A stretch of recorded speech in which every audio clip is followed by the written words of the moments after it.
തളരില്ല ഒരു നാളും മുസ്ലിം ലീഗ് പ്രസ്ഥാനം. ജനലക്ഷങ്ങൾ അണിയണിയായി മുന്നേറുന്നേ.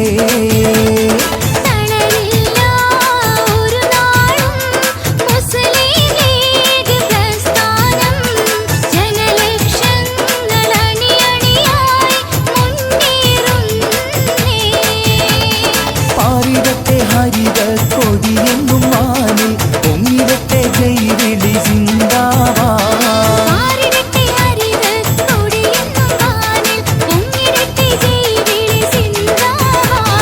തളരില്ല ഒരു നാളും മുസ്ലിം ലീഗ് പ്രസ്ഥാനം.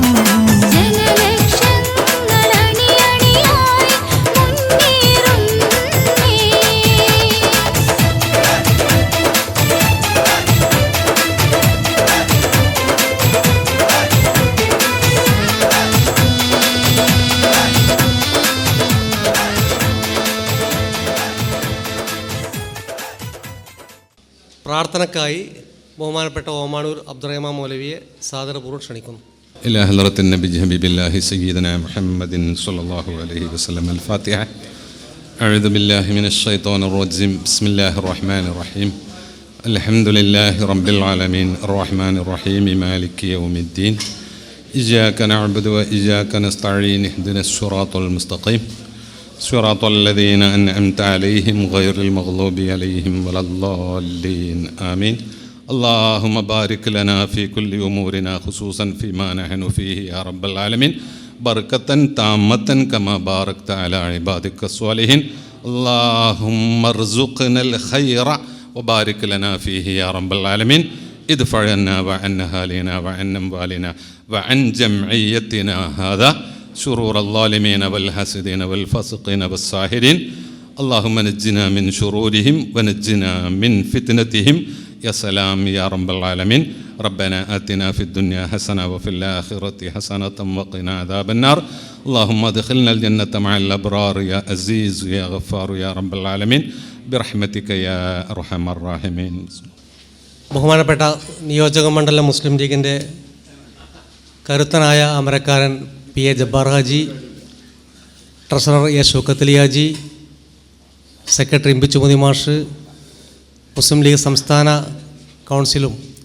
കൗൺസിലറും എന്നും നമ്മുടെ പ്രവർത്തനങ്ങൾക്ക് ആവേശം പകരുന്ന വ്യക്തിത്വവുമായ K P Muhammad Haji, panchayat Muslim ലീഗിൻ്റെ president Gafoor Haji, treasurer advocate Shihab, vice പ്രസിഡൻറ്റുമാരായ K V A Salam, K K Mashraf Haji, M K Kammukutty മാഷ്, വി അബ്ദുറഹ്മാൻ മാഷ്, സെക്രട്ടറിമാരായ ഒമാർ അബ്ദുറഹ്മാൻ മാഷ്, സിദ്ദീഖ് പന്നാട്, റഫീഖ് മധുരക്കുഴി, ടി സി സലാം, ഇന്നത്തെ ഈ കൗൺസിൽ മീറ്റിൽ സംബന്ധിക്കുന്ന പഞ്ചായത്ത് മുസ്ലിം ലീഗിൻ്റെ കൗൺസിൽ അംഗങ്ങളെ, ഗ്രാമപഞ്ചായത്തിൻ്റെ president Elankel Mumtaz, vice president K P S Sayyid, നിയോജകമണ്ഡലം വനിതാ ലീഗിൻ്റെ പ്രസിഡൻറ്റ് കരുണിസ, മുസ്ലിം യൂത്ത് ലീഗിൻ്റെ പഞ്ചായത്ത് പ്രസിഡൻറ്റ് തൊയ്യൂബ് മാഷ്, സെക്രട്ടറി ഫസൽ അടൂരപ്പറമ്പ്, MSFൻ്റെ പഞ്ചായത്ത് പ്രസിഡൻറ്റ് ഫാരിസ്, സെക്രട്ടറി സാലി, വിവിധ പോഷക ഘടകങ്ങളുടെ നേതാക്കന്മാർ,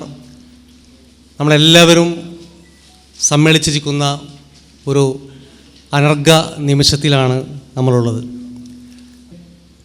ഈ പരിപാടിയിൽ പ്രസംഗിക്കാൻ വേണ്ടി നേരത്തെ എത്തിച്ചേർന്ന നിയോജക മണ്ഡലം മുസ്ലിം ലീഗിൻ്റെ പ്രസിഡൻറ്റ് ജബ്ബാർ ഹാജി, വരാനിരിക്കുന്ന ടി വി ഷൗക്കത്ത് അലി ഹാജി, ഇബ്ബിച്ചുമതി അടക്കമുള്ള നേതാക്കന്മാരൊക്കെ ഇവിടെ സംസാരിക്കും. ആ സംസാരത്തിന് ശേഷം നമ്മളൊക്കെ പ്രാദേശികമായ നേതാക്കന്മാരാണ്, നമ്മൾ പ്രാദേശിക നേതാക്കന്മാരെയാണ് ഇങ്ങോട്ട് വിളിച്ചിരിക്കുന്നത്. 50 മെമ്പർഷിപ്പിന് ഒരാൾ, അതാണ് നമ്മുടെ ഇതിൻ്റെ ഈ ഘടന. അപ്പോൾ 50 പ്രവർത്തകരെ പ്രതിനിധീകരിക്കുന്ന ഒരു നേതാവാണ് അവിടുത്തെ ഒരു കൗൺസിലർ. ആ നിലക്ക് സംഘടന നേതൃത്വം അതിനെ ശാസ്ത്രീയമായ രൂപത്തിൽ അവതരിപ്പിച്ചുകൊണ്ട് പ്രഭാഷകനും എഴുത്തുകാരനും പത്രപ്രവർത്തകനും ഗ്രന്ഥകാരനും ഒക്കെയായ കേരളത്തിൽ അറിയപ്പെടുന്ന ഷെരീഫ് സാഗർ കൃത്യം 11:30 മണിക്ക് ഇവിടെ അദ്ദേഹത്തിൻ്റെ ക്ലാസ്സിലേക്ക് പോകും. ഉച്ചയ്ക്ക് 1 മണിക്ക് നമ്മൾ ഭക്ഷണത്തിന് പിരിയും. ഭക്ഷണം കഴിഞ്ഞാൽ പിന്നെ നമ്മുടെ സമയത്തിനനുസരിച്ച് റിപ്പോർട്ടും പരിപാടികളൊക്കെ ഉണ്ടാവും. 2 മണിക്ക് 2-2:15 അബ്ദുസ്സമദ് പൂക്കോട്ടൂർ നമ്മളെ ഇവിടെ വിഷയം അവതരിപ്പിച്ച് സംസാരിക്കും. മുസ്ലിം ലീഗ്, പൈതൃകം, വിശ്വാസം, അതാണ് വിഷയം. ആ സംസാരം കഴിഞ്ഞാൽ പിന്നെ നമ്മുടെ വാർഡ് റിപ്പോർട്ട്, പഞ്ചായത്ത് റിപ്പോർട്ട്, ചർച്ച, കാര്യങ്ങളൊക്കെയായി നമുക്ക് വൈകുന്നേരത്തോടു കൂടി ഇവിടുന്ന് പിരിഞ്ഞു പോകാം. പിരിഞ്ഞു പോകുമ്പോൾ നിങ്ങൾക്ക് പഞ്ചായത്ത് മുസ്ലിം ലീഗ് കമ്മിറ്റി തയ്യാറാക്കി വെച്ച ഒരു സ്നേഹ ഉപഹാരവും ഉണ്ട്. ആ ഉപഹാരത്തോടു കൂടി നമുക്ക് ഈ പരിപാടി അവസാനിപ്പിക്കാമെന്നാണ് ആമുഖമായി എനിക്ക് പറയാനുള്ളത്. ജീവകാരുണ്യ പ്രവർത്തന രംഗത്ത് ശ്രദ്ധേയമായ ആ സ്ഥാപനത്തെ നയിക്കുന്ന നമ്മുടെ പ്രിയങ്കരനായ ജബ്ബാർ ഹാജി നമ്മോട് സംസാരിക്കും. അദ്ദേഹത്തെ പഞ്ചായത്ത് കമ്മിറ്റിക്ക് വേണ്ടി സ്വാഗതം ചെയ്യുന്നു. അതോടൊപ്പം തന്നെ നിയോജക മണ്ഡലം മുസ്ലിമിൻ്റെ ട്രഷററും നമ്മുടെ പഞ്ചായത്തിലെ പ്രതിനിധി കൂടിയായ A Shoukath Ali Haji, secretary M P Chumodi മാഷ്, അവരൊക്കെ സംസാരിക്കും. അവരൊക്കെ സ്വാഗതം ചെയ്തുകൊണ്ട് കെ പി അടക്കമുള്ള ആൾക്കാരുണ്ട്. ഇവിടെ വന്ന എല്ലാവരെയും, ആരെയും ഇനി പേരെടുത്ത് പറയുന്നില്ല, മുഴുവൻ പ്രതിനിധികളെയും, ഈ കൗൺസിൽ ഡെലിഗേറ്റ്സായി എത്തിയ എല്ലാ പ്രതിനിധികളെയും സംഘടനയ്ക്ക് വേണ്ടി സ്വാഗതം ചെയ്തുകൊണ്ട് ഈ യോഗം നിയന്ത്രിക്കാൻ വേണ്ടി പഞ്ചായത്ത് മുസ്ലിം ലീഗിൻ്റെ പ്രസിഡന്റ് KC ഗഫൂർ ഹാജിയോട് അഭ്യർത്ഥിച്ചുകൊണ്ട് അവസാനിപ്പിക്കുന്നു. വാഹിർ ദഅവാന അൽഹംദുലില്ലാഹി റബ്ബിൽ ആലമീൻ. അസ്സലാമു അലൈക്കും വറഹ്മത്തുള്ളാഹി. അഊദു ബില്ലാഹി മിനശ് ശൈത്വാനിർ റജീം. ബിസ്മില്ലാഹിർ റഹ്മാനിർ റഹീം. അൽഹംദുലില്ലാഹി റബ്ബിൽ ആലമീൻ. വസ്സലാത്തു വസ്സലാമു അലാ റസൂലിൽ കരീം വഅലാ ആലിഹി വസ്ഹബിഹി അജ്മഈൻ. ഏറ്റവും ബഹുമാനമുള്ള മണ്ഡലം മുസ്ലിം ലീഗിൻ്റെ പ്രഗത്ഭനായ പ്രസിഡന്റ് ജബ്ബാർ ഹാജി സാഹിബ്, മണ്ഡലം മുസ്ലിം ലീഗിൻ്റെ treasurer Shoukath Ali Haji, secretary M P Chumodi master, Muslim ലീഗിൻ്റെ നമ്മുടെ നേതാവ് KP മുഹമ്മദ് ഹാജി, പഞ്ചായത്ത് മുസ്ലിം ലീഗിൻ്റെ ജനറൽ സെക്രട്ടറി അബ്ദുള്ള ബാവൂർ അടക്കമുള്ള ഭാരവാഹികളെ, panchayat board president Mumtaz, vice president Sayyid, മണ്ഡലം വനിതാ ലീഗിൻ്റെ പ്രസിഡന്റ് ഖൈറുന്നീസ അടക്കമുള്ള നേതാക്കന്മാർ, അതുപോലെ തന്നെ വാർഡ് മുസ്ലിം ലീഗിൻ്റെ പ്രസിഡന്റുമാർ, സെക്രട്ടറിമാർ, നമ്മുടെ പഞ്ചായത്തിലെ കൗൺസിലർമാരെ, സുഹൃത്തുക്കളെ, അസ്സലാമു അലൈക്കും വറഹ്മത്തുള്ളാഹി. ഇവിടെ സൂചിപ്പിച്ചതുപോലെ മൂന്നാമത്തെ പ്രാവശ്യമാണ് ഈ കമ്മിറ്റി നിലവിൽ വന്നതിന് ശേഷം നമ്മൾ കൗൺസിൽ മീറ്റ് ആരംഭിക്കുന്നത്, ഒത്തുചേരുന്നത്. രണ്ടും നമ്മൾ ഏകദേശം നമ്മുടെ പഞ്ചായത്തിലായിരുന്നു എങ്കിൽ ഇതല്പം ദൂരെയാണ് എന്നുള്ള മാറ്റം മാത്രമേ ഉള്ളൂ. വരാൻ പോകുന്ന പഞ്ചായത്ത് തെരഞ്ഞെടുപ്പിലും മുസ്ലിം ലീഗിൻ്റെ ശക്തി ഈറ്റില്ലമായ ചീക്കോട് പഞ്ചായത്ത് സ്വാതന്ത്ര്യാനന്തരത്തിൻ്റെ മുമ്പ് തന്നെ സംഘടനാ സംവിധാനത്തിലുകൂടി ശക്തി പ്രാപിച്ച മുസ്ലിം ലീഗിൻ്റെ പ്രയാണം ഒരു തടസ്സവും കൂടാതെ നമുക്ക് ഇനിയും മുന്നോട്ട് കൊണ്ടുപോയി ഭാവി തലമുറക്ക് നമ്മളെ മുൻഗാമികൾ എങ്ങനെ നമ്മളിലേക്ക് ഈ പതാക കൈമാറിയോ അതേമാതിരി പോറലേൽക്കാതെ വരാൻ പോകുന്ന തലമുറയിലേക്കും ഈ പതാക 100ൻ്റെ ശോഭയോടുകൂടി നമുക്ക് തിരിച്ചു പകർന്നു നൽകാൻ സാധിക്കണം. നമ്മുടെ ഈ പരിപാടിയിൽ നമ്മളെ അഭിനന്ദിച്ചുകൊണ്ട്, ആശംസ അർപ്പിച്ചുകൊണ്ട് സംസാരിക്കാൻ വേണ്ടി കൊണ്ടോട്ടി മണ്ഡലം മുസ്ലിം ലീഗിൻ്റെ പ്രഗത്ഭനായ പ്രസിഡന്റ് ജബ്ബാർ ഹാജിയെ ആദരപൂർവ്വം സ്വാഗതം ചെയ്യുന്നു. ബഹുമാന്യനായ അധ്യക്ഷൻ, പ്രിയപ്പെട്ട ഗഫൂർ ഹാജി, പഞ്ചായത്ത് മുസ്ലിം ലീഗിൻ്റെ കരുത്തനായ കാര്യദർശി അബ്ദുള്ള ബാവൂർ, എൻ്റെ സഹപ്രവർത്തകന്മാരായ ഷൗക്കത്ത് അലി ഹാജി, ബിച്ചുമോദി മാസ്റ്റർ, വേദിയിലും സദസ്സിലൊക്കെ നേതാക്കളാണ്. ബഹുമാന്യനായ KP, നമുക്ക് ഇന്നും മങ്ങാതെ മായാതെ നേതൃനിരയിൽ തന്നെ നിൽക്കുന്ന KP ഉണ്ട്, പ്രിയപ്പെട്ട കുഞ്ഞാനുണ്ട്, എല്ലാവരും. ഞാൻ നേതാക്കളോട് നിരന്തരം അബ്ദുൽ മാസ്റ്ററുണ്ട്, സലാമുണ്ട്, നേതാക്കൾ അഷ്റഫ് ഹാജി ഉണ്ട്, ബഹുമാനപ്പെട്ട മൗലവി തുടങ്ങി നേതാക്കളെ, പ്രിയപ്പെട്ട എൻ്റെ സഹപ്രവർത്തകന്മാരെ, സ്വാഗത പ്രസംഗവും അധ്യക്ഷ പ്രസംഗത്തിലും കാര്യങ്ങളൊക്കെ പറഞ്ഞു. ഞങ്ങളെ സംബന്ധിച്ചിടത്തോളം കൊണ്ടോട്ടി നിയോജക മണ്ഡലം മുസ്ലിം ലീഗ് കമ്മിറ്റി ഇന്ന് സംസ്ഥാനത്ത് തന്നെ എല്ലാം കൊണ്ടും ഒന്നിലായി നിൽക്കുന്നു. മെമ്പർഷിപ്പിൻ്റെ അടിസ്ഥാനത്തിൽ 70,000-ലേറെ മെമ്പർഷിപ്പുള്ള ഒരു മണ്ഡലം. ഈ നേരത്തെ ഗഫൂർ ഹാജി പറഞ്ഞതുപോലെ സംസ്ഥാനത്ത് 2ാം സ്ഥാനം ഒരു ചെറിയ ഒരു വ്യത്യാസത്തിന് വേങ്ങരയായിപ്പോയി.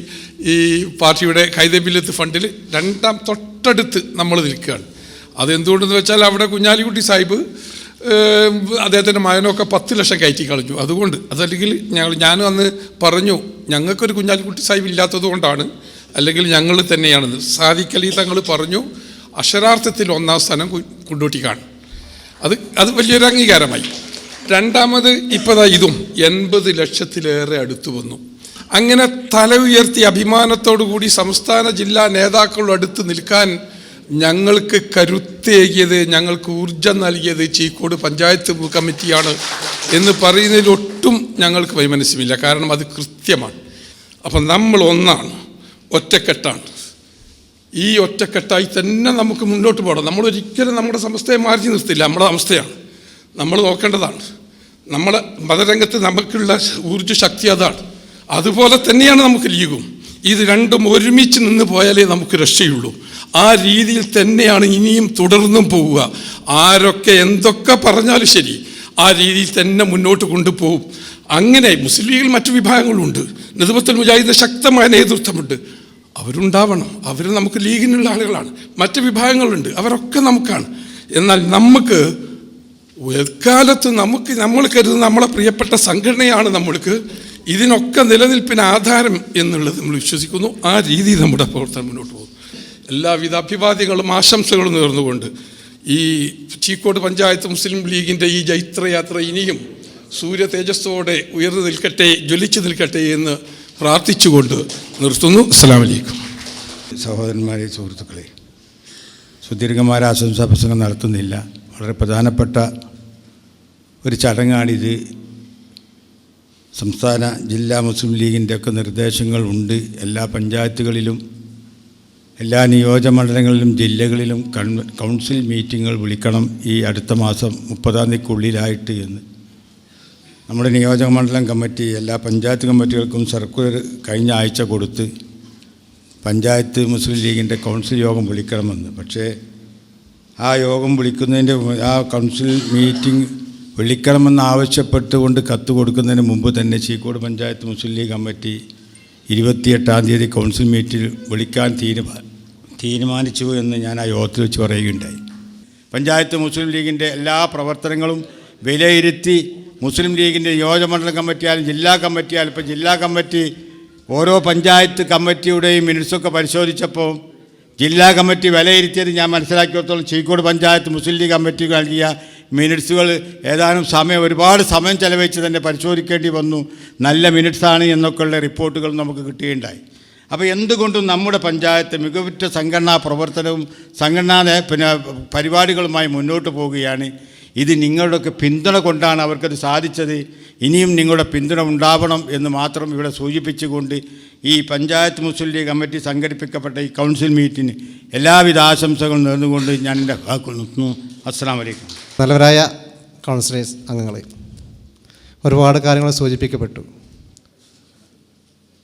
ചീക്കോട് പഞ്ചായത്ത് മുസ്ലിം ലീഗ് കമ്മിറ്റി കഴിഞ്ഞ കാലങ്ങളിൽ ചെയ്തതുപോലെ തന്നെ എല്ലാവരെയും ചേർത്ത് പിടിച്ച് മുന്നോട്ട് കൊണ്ടുപോകുന്നതിൻ്റെ ഭാഗമായിട്ടാണ് നമ്മുടെ പഞ്ചായത്തിൽ നല്ലതായ പ്രവർത്തനം കാഴ്ചവെക്കാൻ നമുക്ക് സാധിക്കുന്നറിയാം. അതിൻ്റെ ഭാഗമായിട്ട് ഒരുപാട് പരിപാടികൾ സംഘടിപ്പിക്കുവാനും പാർട്ടിയെ ലൈവായിക്കൊണ്ട് നിർത്തുവാനും ഈ കമ്മിറ്റിക്ക് സാധിച്ചിട്ടുണ്ട്. അതിൻ്റെ ഭാഗമായിട്ടാണ് ഇന്നിവിടെ നമ്മൾ ഇത്രയും ആൾക്കാർ കൃത്യസമയത്ത് ഒരുമിച്ച് കൂടുകയും നമ്മുടെ പരിപാടി ധന്യമാക്കുകയും ചെയ്തതാണ്. എനിക്ക് പറയാനുള്ളത്, യുവതലമുറയിൽ രാഷ്ട്രീയ അവബോധം കുറഞ്ഞു വരികയാണ്, നമുക്ക് അറിയുന്നതാണ്. അതുകൊണ്ട് തന്നെ നമ്മുടെ വാർഡുകളിൽ യൂത്ത് ലീഗിൻ്റെയും MSFൻ്റെയും കുട്ടികളെ വിളിച്ചു ചേർത്തുകൊണ്ട് പണ്ട് കാലങ്ങളിൽ നമ്മൾ നടത്തിയിരുന്ന പഠന ക്ലാസ്സുകൾ കൃത്യമായി നമ്മൾ ഫോളോ ചെയ്തില്ല എങ്കിൽ ചെറിയ ചെറിയ വിഷയങ്ങളുണ്ടാകുമ്പോൾ അങ്ങോട്ടും ഇങ്ങോട്ടും മാറുന്ന ഒരു വിഭാഗമായിട്ട് യുവതലമുറ മാറുകയും അത് രാഷ്ട്രീയപരമായി നമുക്ക് ചില പ്രയാസങ്ങൾ ഉണ്ടാക്കുകയും ചെയ്യുമെന്നുള്ള ഒരു അഭിപ്രായമാണ് എനിക്കുള്ളത്. പഞ്ചായത്ത് മുസ്ലിം ലീഗ് കമ്മിറ്റിക്ക് എല്ലാവിധ അഭിവാദ്യങ്ങളും നേർന്നുകൊണ്ട് നിർത്തുന്നു. അസ്സലാമു അലൈക്കും. അസ്സലാമു അലൈക്കും. ചീക്കോട് പഞ്ചായത്ത് മുസ്ലിം ലീഗ് കമ്മിറ്റി സംഘടിപ്പിച്ച വളരെ 35 കിലോമീറ്ററോളം ദൂരത്ത് ഇവിടെ എത്തിയിട്ടുള്ള കൗൺസിലർമാരോട് വളരെ വിശദമായി തന്നെ കാര്യങ്ങൾ സംസാരിക്കാൻ ഇവിടെ മുൻ പ്രസംഗന്മാർ പറഞ്ഞതിനപ്പുറമായി ഒന്നും പറയുവാനില്ല. ഏതായാലും ചീക്കോട് പഞ്ചായത്ത്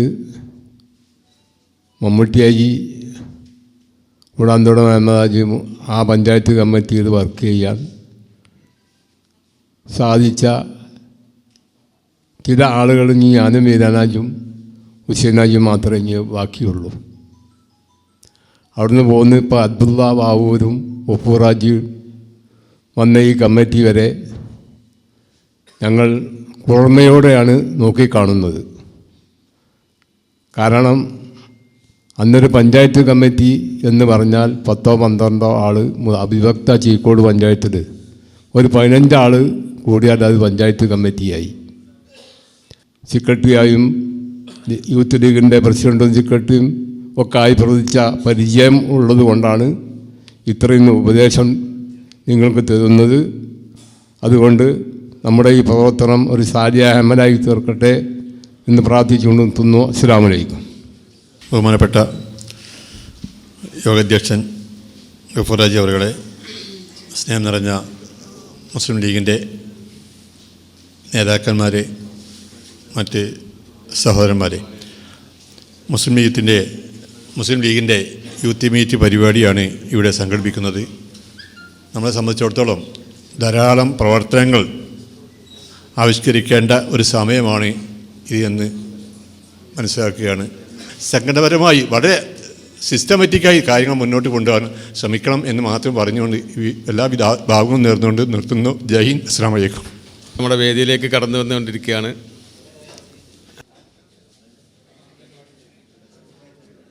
അസ്സലാമു അലൈക്കും വറഹ്മത്തുള്ളാഹി വബറകാതുഹു. ബഹുമാനപ്പെട്ട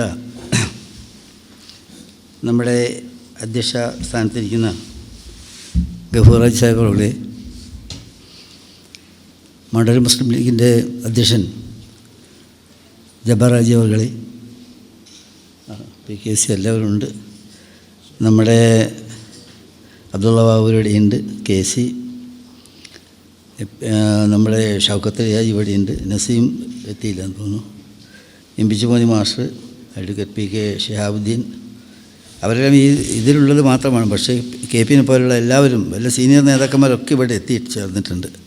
അതൊക്കെ തന്നെ നമ്മുടെ സ്വന്തം നേതാക്കന്മാരും എപ്പോഴും നമ്മൾ സഹപ്രവർത്തകന്മാരുമായി നടക്കുന്ന ആളുകളായതുകൊണ്ട് എല്ലാവരുടെയും പേര് ഔപചാരികതയ്ക്ക് വേണ്ടി വായിക്കുന്നില്ലെന്നേ ഉള്ളൂ. നമ്മളെല്ലാവരും കൂടി നടത്തുന്ന ഒരു ക്യാമ്പാണിത്. ഇത് ചീക്കോട് പഞ്ചായത്തിൻ്റെ ഒരു ക്യാമ്പെന്ന് പറയുമ്പോൾ അതിനെ നമ്മൾ പഞ്ചായത്തിൻ്റെ നിലയിൽ മാത്രം കണ്ടിട്ട് കാര്യമില്ല. അതിനേക്കാളൊക്കെ വലിയ ഒരു ഡയമെൻഷൻ ഉള്ള ഒരു പഞ്ചായത്താണ് ഈ ചീക്കോട് പഞ്ചായത്ത്. മുസ്ലിം ലീഗിൻ്റെ ചരിത്രവുമായി ബന്ധപ്പെട്ട ഒരു പഞ്ചായത്താണ്.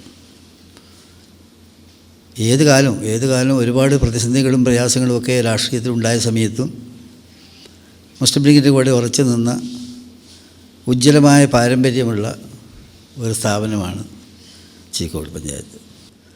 അവരുടെ എല്ലാം ഒരു കാലഘട്ടത്തിൻ്റെ ഒരു മഹാത്മ്യത്തിലേക്ക് അള്ളാഹുവിൻ്റെ അനുഗ്രഹം കൊണ്ട് മുസ്ലിം ലീഗ് മുന്നോട്ട് പോവുകയാണ്. ചെറിയ കാര്യമല്ല. ഈ വഖഫിൻ്റെ കാര്യത്തിൽ തന്നെ നമ്മൾ ഇത്രയേറെ ആളുകൾ താല്പര്യപ്പെടാനുള്ള കാരണവും നമ്മൾ ആ പ്രശ്നത്തിൻ്റെ ആഴങ്ങളിലേക്ക് വളരെ അഗാധമായി ചെന്നതുകൊണ്ടാണ്. അപ്പോൾ ഇന്ത്യയിലെ മുസ്ലിമീങ്ങളുടെ വക്താക്കൾ എന്നുള്ള സ്വഭാവത്തിലേക്ക് നമ്മുടെ സംഘടനയ്ക്ക് ദേശീയ തലത്തിൽ കൂടി ഒരു അംഗീകാരം കിട്ടിയ കാലമാണിത്. മെമ്പർഷിപ്പ് അടിസ്ഥാനത്തിലുള്ള പ്രവർത്തനം പാർട്ടി കഴിഞ്ഞു. അതിന് കുറച്ചുകൂടി ബാക്കിയുണ്ട്. അതുകൂടി ചെയ്തിട്ട് നമ്മുടെ അതിൻ്റെ പുതിയ മെമ്പർഷിപ്പിൻ്റെ അടിസ്ഥാനത്തിലുള്ള കമ്മിറ്റി വരാൻ വേണ്ടി പോവുകയാണ്. വലിയ നമ്മൾ കേരളത്തിലെ മാതിരിയോ തമിഴ്നാടിൻ്റെ മാതിരിയോ ഒന്നുമില്ല, അതിനേക്കാളൊക്കെ കുറച്ചിട്ടാണ്. കാരണം സ്വാഭാവികമല്ലേ. പക്ഷേ നാടാടെ മെമ്പർഷിപ്പ് അടിസ്ഥാനത്തിലുള്ള കമ്മിറ്റികൾ പല സ്ഥലത്തും നിലവിൽ വന്നു, ചില സ്ഥലത്ത് വന്നിട്ടില്ല. അത് വരുത്താൻ വേണ്ടിയിട്ടുള്ള പരിശ്രമത്തിൽ സജീവമായിട്ട് ഏർപ്പെട്ടുകൊണ്ടിരിക്കുകയാണ്. ആ ഒരു വിധാനത്തിലേക്ക് നമ്മുടെ സംഘടനയെ കൊണ്ടുപോയത് അത് കാണിച്ചിട്ടുള്ള വിശാല മനസ്കതയാണ്. അതിനെ പൊടിക്കാൻ വേണ്ടി ഇവിടെ ആരും ശ്രമിച്ചിട്ട് കാര്യമില്ല. അത്രയ്ക്കധികം ഹൈന്ദവ സുഹൃത്തുക്കൾക്കടക്കം നമ്മളോട് അത്ര വലിയൊരു സ്നേഹമുണ്ട്, ബഹുമാനമുണ്ട്. അതുകൊണ്ടാണ് ഈ പൈസ അടക്കം മുസ്ലിം സുഹൃത്തുക്കൾ നമ്മുടെ ആഹ്വാനം കേട്ടിട്ട് പാണക്കാട്ട് കൊണ്ടു കൊടുക്കുന്നത്. ഇതെല്ലാം കൊടുക്കുന്നത് എന്തുകൊണ്ടാണ്? നമ്മൾ പുലർത്തിപ്പോന്ന ആ നയസമീപനത്തിൽ സ്വന്തം സമുദായത്തിനകത്തും അത്തരത്തിലുള്ള കൃത്യമായ കാഴ്ചപ്പാട് നമുക്ക് വേണം. ലീഗുകാരെന്ന് പറയുന്നത് പ്രത്യേകമായിട്ടുള്ള ഒരു ജനവിഭാഗമാണ്. രാജ്യത്തെ നന്മയ്ക്ക് വേണ്ടി നിന്ന് പ്രസ്ഥാനമാണ്, ഐക്യത്തിന് വേണ്ടി നിന്നിട്ടുള്ള പ്രസ്ഥാനമാണ്. ഈ സാഹചര്യങ്ങളെല്ലാം കണക്കിലെടുത്ത് നമ്മൾ പ്രിയങ്കനായ ടിവിയും എത്തിച്ചേർന്നു. അപ്പോൾ ഞാൻ ചുരുക്കുകയാണ്. അപ്പോൾ ഈ കാര്യങ്ങൾ നല്ലവണ്ണം മുമ്പിൽ കണ്ടുകൊണ്ട് ആത്മാർത്ഥമായിട്ട് പരിശ്രമങ്ങൾ ഇതിനുവേണ്ടി ചെയ്യണം. നമുക്കെല്ലാവർക്കും ഇപ്പോൾ ആശയപരമായിട്ട് പല സംഘടനകളും ഉണ്ടാവും. അതൊക്കെ നടക്കട്ടെ, അത് അതിൻ്റെ വഴിക്ക് നടക്കട്ടെ. അതിൻ്റെ വിവാദത്തിലേക്കും വഴക്കിലേക്കും നമ്മൾ പോകേണ്ട കാര്യമില്ല. അപ്പോൾ സമുദായത്തിൻ്റെ യോജിപ്പിൻ്റെ ശബ്ദമായി, ശക്തിയുടെ ശബ്ദമായി നമുക്ക് മുന്നോട്ട് പോകാൻ കഴിയണം. അത്തരത്തിലുള്ള പ്രവർത്തനങ്ങൾക്ക് രൂപം കൊടുക്കണമെന്ന് കൂടി ഞാൻ വിനീതമായി നിങ്ങളോട് അഭ്യർത്ഥിക്കുകയാണ്. സർവശക്തനായ അള്ളാഹു നമ്മുടെ എല്ലാ പരിശ്രമങ്ങളെയും വിജയിപ്പിച്ചു തരട്ടെ. അള്ളാഹു തആല പൊരുത്തപ്പെടുന്ന മാർഗ്ഗത്തിലായിട്ടുള്ള പ്രവർത്തനങ്ങൾ ചെയ്യാൻ കൂടുതൽ നമുക്ക് അവസരം ഉണ്ടാകട്ടെ എന്ന് ദുആ ചെയ്തുകൊണ്ട് എൻ്റെ ചെറിയ വാക്ക് കേട്ടതിന് ഞങ്ങൾക്ക് നന്ദി പ്രകാശിപ്പിച്ചുകൊണ്ട് ഞാൻ അവസാനിപ്പിക്കുന്നു. അസ്സലാമു അലൈക്കും വാഹിർ ദഅവാന അൽഹംദുലില്ലാഹി റബ്ബിൽ ആലമീൻ. ഈ സമ്മേളനത്തിൻ്റെ ഔപചാരികമായ ഉദ്ഘാടനം, നമ്മുടെ ഈ ചർച്ച ക്ലാസ്സിൻ്റെ ഔപചാരികമായ ഉദ്ഘാടനം ബിസ്മില്ലാഹിർ റഹ്മാൻ റഹീം എന്ന് ഉച്ചരിച്ചുകൊണ്ട് നിർവഹിച്ചായി അറിയിച്ചുകൊണ്ട് എൻ്റെ വാക്കുകൾ അവസാനിക്കും. ആദരണീയനായ നമ്മുടെ MP-യും മുസ്ലിം ലീഗിൻ്റെ ദേശീയ ഓർഗനൈസിംഗ് സെക്രട്ടറിയുമായ നമ്മുടെ നേതാവ് E.T. മുഹമ്മദ് ബഷീർ സാഹിബ്, പരിപാടിയുടെ അധ്യക്ഷൻ പഞ്ചായത്ത് മുസ്ലിം ലീഗിൻ്റെ പ്രസിഡന്റ് KC ഗഫൂറാജി, വേദിയിലുള്ള മണ്ഡലം മുസ്ലിം ലീഗിൻ്റെ പ്രസിഡന്റ് ജബ്ബാറാജി, KP അടക്കമുള്ള ബീരാനാജി അടക്കമുള്ള ബഹുമാന്യരായ നേതാക്കന്മാർ, പഞ്ചായത്ത് മുസ്ലിം ലീഗിൻ്റെ ജനറൽ സെക്രട്ടറി, അതുപോലെ തന്നെ മണ്ഡലം ട്രഷറർ ഷൗക്കത്ത് അലിയാജി, അബ്ദുള്ള ബാവൂർ സാഹിബ്, അതുപോലെ തന്നെ എംബിച്ചി മോദി മാഷ്, പ്രിയപ്പെട്ട കമ്മക്കുട്ടി മാഷ് അടക്കമുള്ള വേദിയിലുള്ള സദസ്സിലുമൊക്കെയുള്ള നേതാക്കന്മാരും സഹപ്രവർത്തകന്മാരുമായിട്ടുള്ള സുഹൃത്തുക്കളെ, വളരെ ആസൂത്രിതമായി നമ്മുടെ സംഘടനാ പ്രവർത്തനവും ചിട്ടപ്പെടുത്തുകയും നാടിൻ്റെ വികസനക്ഷേമ പ്രവർത്തനങ്ങൾ ചർച്ച ചെയ്യുന്നതിന് വേണ്ടി ചീക്കോട് പഞ്ചായത്ത് മുസ്ലിം ലീഗിൻ്റെ കൗൺസിലിൻ്റെ ഒരു ഡെലിഗേറ്റ് മീറ്റ് ഇങ്ങോട്ട് വിളിച്ചു ചേർത്തു. ചീക്കോട് പഞ്ചായത്ത് മുസ്ലിം ലീഗ് കമ്മിറ്റിയെക്കുറിച്ച് ആലോചിക്കുമ്പോഴും ചീക്കോട് പഞ്ചായത്തിനെക്കുറിച്ച് ആലോചിക്കുമ്പോഴും എപ്പോഴും നമുക്ക് അഭിമാനമേ ഉണ്ടായിട്ടുള്ളൂ. പണ്ട് തെരുവിൽ ഇഷ്ടംപോലെ പൊതുയോഗങ്ങളുണ്ടായിരുന്നു. ഇന്നലെ ഇപ്പോൾ ഞാൻ കേരളത്തിലെ ഏറ്റവും നല്ല പ്രമുഖനായ സിദ്ദീഖ് അലി രാങ്ങാട്ടൂർ ഉണ്ടായിരുന്നു. സിദ്ദീഖ് അലി രാങ്ങാട്ടൂരുണ്ട്. പണ്ടത്തെ പോലെ ഇപ്പോൾ പൊതുയോഗം ഉണ്ടോ ചോദിച്ചു. പണ്ടത്തെ പോലെ പൊതുയോഗമില്ല. ആളുകൾ പൊതുയോഗം നടത്താൻ തയ്യാറല്ല. ഉണ്ടെങ്കിൽ തന്നെ തെക്കിലൊക്കെ പണ്ട് അങ്ങനെയായിരുന്നു. 5 മണിക്ക് പൊതുയോഗം, 9 മണിയായി എല്ലാവരും വീട്ടിൽ പോകുന്നു. പക്ഷേ നമ്മുടെ രാഷ്ട്രീയ ചർച്ചകളും മറ്റൊക്കെ നടക്കുന്നത് സോഷ്യൽ മീഡിയ പ്ലാറ്റ്ഫോമിലാണ്. ആ പഴയ ചായമക്കാനിയും നമ്മുടെ തെരുവുകളുമാണ് ഇന്നത്തെ സോഷ്യൽ മീഡിയ തെരുവുകൾ, അല്ലെങ്കിൽ സോഷ്യൽ മീഡിയ പ്ലാറ്റ്ഫോം എന്ന് പറയുന്നു. അവിടെയും ഈ രാഷ്ട്രീയ വിദ്യാഭ്യാസം നൽകി നമ്മുടെ കുട്ടികൾ ഏറ്റവും നന്നായി നമ്മുടെ കുട്ടികളിൽ പെർഫോം ചെയ്യുന്നുണ്ട്. ആ പെർഫോം ചെയ്യാൻ കുട്ടികളെ നമ്മളതിന് സജ്ജാക്കണം. നമ്മൾ നിരന്തരമായ രാഷ്ട്രീയ സന്ദേശങ്ങൾ, രാഷ്ട്രീയ പ്രവർത്തനം, രാഷ്ട്രീയ പ്രചരണങ്ങൾ നടത്തിക്കൊണ്ട് മുസ്ലിം ലീഗ് പാർട്ടിയെ ശക്തമാക്കുകയും, നമ്മുടെയൊക്കെ ഏറ്റവും ആത്യന്തികമായ കാര്യമെന്ന് പറയുന്നത് രാഷ്ട്രീയമായ ശാക്തീകരണത്തിലൂടെയും വിദ്യാഭ്യാസപരമായ ശാക്തീകരണത്തിലൂടെയും മാത്രമേ ഒരു സമുദായത്തിന് മുന്നോട്ട് പോകാൻ കഴിയുകയുള്ളൂ എന്നുള്ളത് ചരിത്രത്തിൻ്റെ പിൻബലത്തോടു കൂടി സമൂഹത്തെ ബോധ്യപ്പെടുത്തുവാനും നമ്മുടെ സമുദായത്തെ സംഘടിപ്പിച്ച് മുന്നോട്ട് പോകാൻ നമുക്ക് കഴിയണം. തീർച്ചയായിട്ടും ഇന്നത്തെ ഈ ചീക്കോട് പഞ്ചായത്തിൻ്റെ മുസ്ലിം ലീഗിൻ്റെ ക്യാമ്പ്, ഈ കൗൺസിൽ മീറ്റ് അതിന് ഉപകാരപ്പെടുമെന്ന് ഞാൻ പ്രതീക്ഷിക്കുന്നു. എല്ലാവിധ ആശംസകൾ നേർന്നുകൊണ്ട് അവസാനിപ്പിക്കുന്നു. അസ്സലാമു അലൈക്കും വറഹ്മത്തുള്ളാഹി. ഇബ്രാഹിം സാഹിബ്, മണ്ഡലം മുസ്ലിം ലീഗിൻ്റെ പ്രസിഡന്റ് പ്രിയപ്പെട്ട ജബ്ബാറാജി, മറ്റ് ഈ വേദിയിൽ പങ്കെടുത്തിട്ടുള്ള ഉദ്ഘാടന പരിപാടിയിൽ പങ്കെടുത്തിട്ടുള്ള മുഴുവൻ ആളുകൾക്കും ഒറ്റവാക്കിൽ നന്ദി രേഖപ്പെടുത്തിക്കൊണ്ട് ഉദ്ഘാടന സെഷൻ ഇവിടെ അവസാനിച്ചത് അറിയിക്കുന്നു. സമയം കൃത്യം 12 മണിക്ക് എല്ലാവരും തിരിച്ച് ഹാളിലേക്ക് വരണം എന്ന് അഭ്യർത്ഥിക്കുകയാണ്. രജിസ്ട്രേഷൻ ഇതുവരെ ചെയ്തിട്ടില്ലാത്ത ആളുകൾ പുറത്ത് രജിസ്ട്രേഷൻ കൗണ്ടറിൽ രജിസ്റ്റർ ചെയ്യാൻ മറക്കരുത് എന്ന് കൂടി അഭ്യർത്ഥിക്കുന്നു. അസ്സലാമു അലൈക്കും.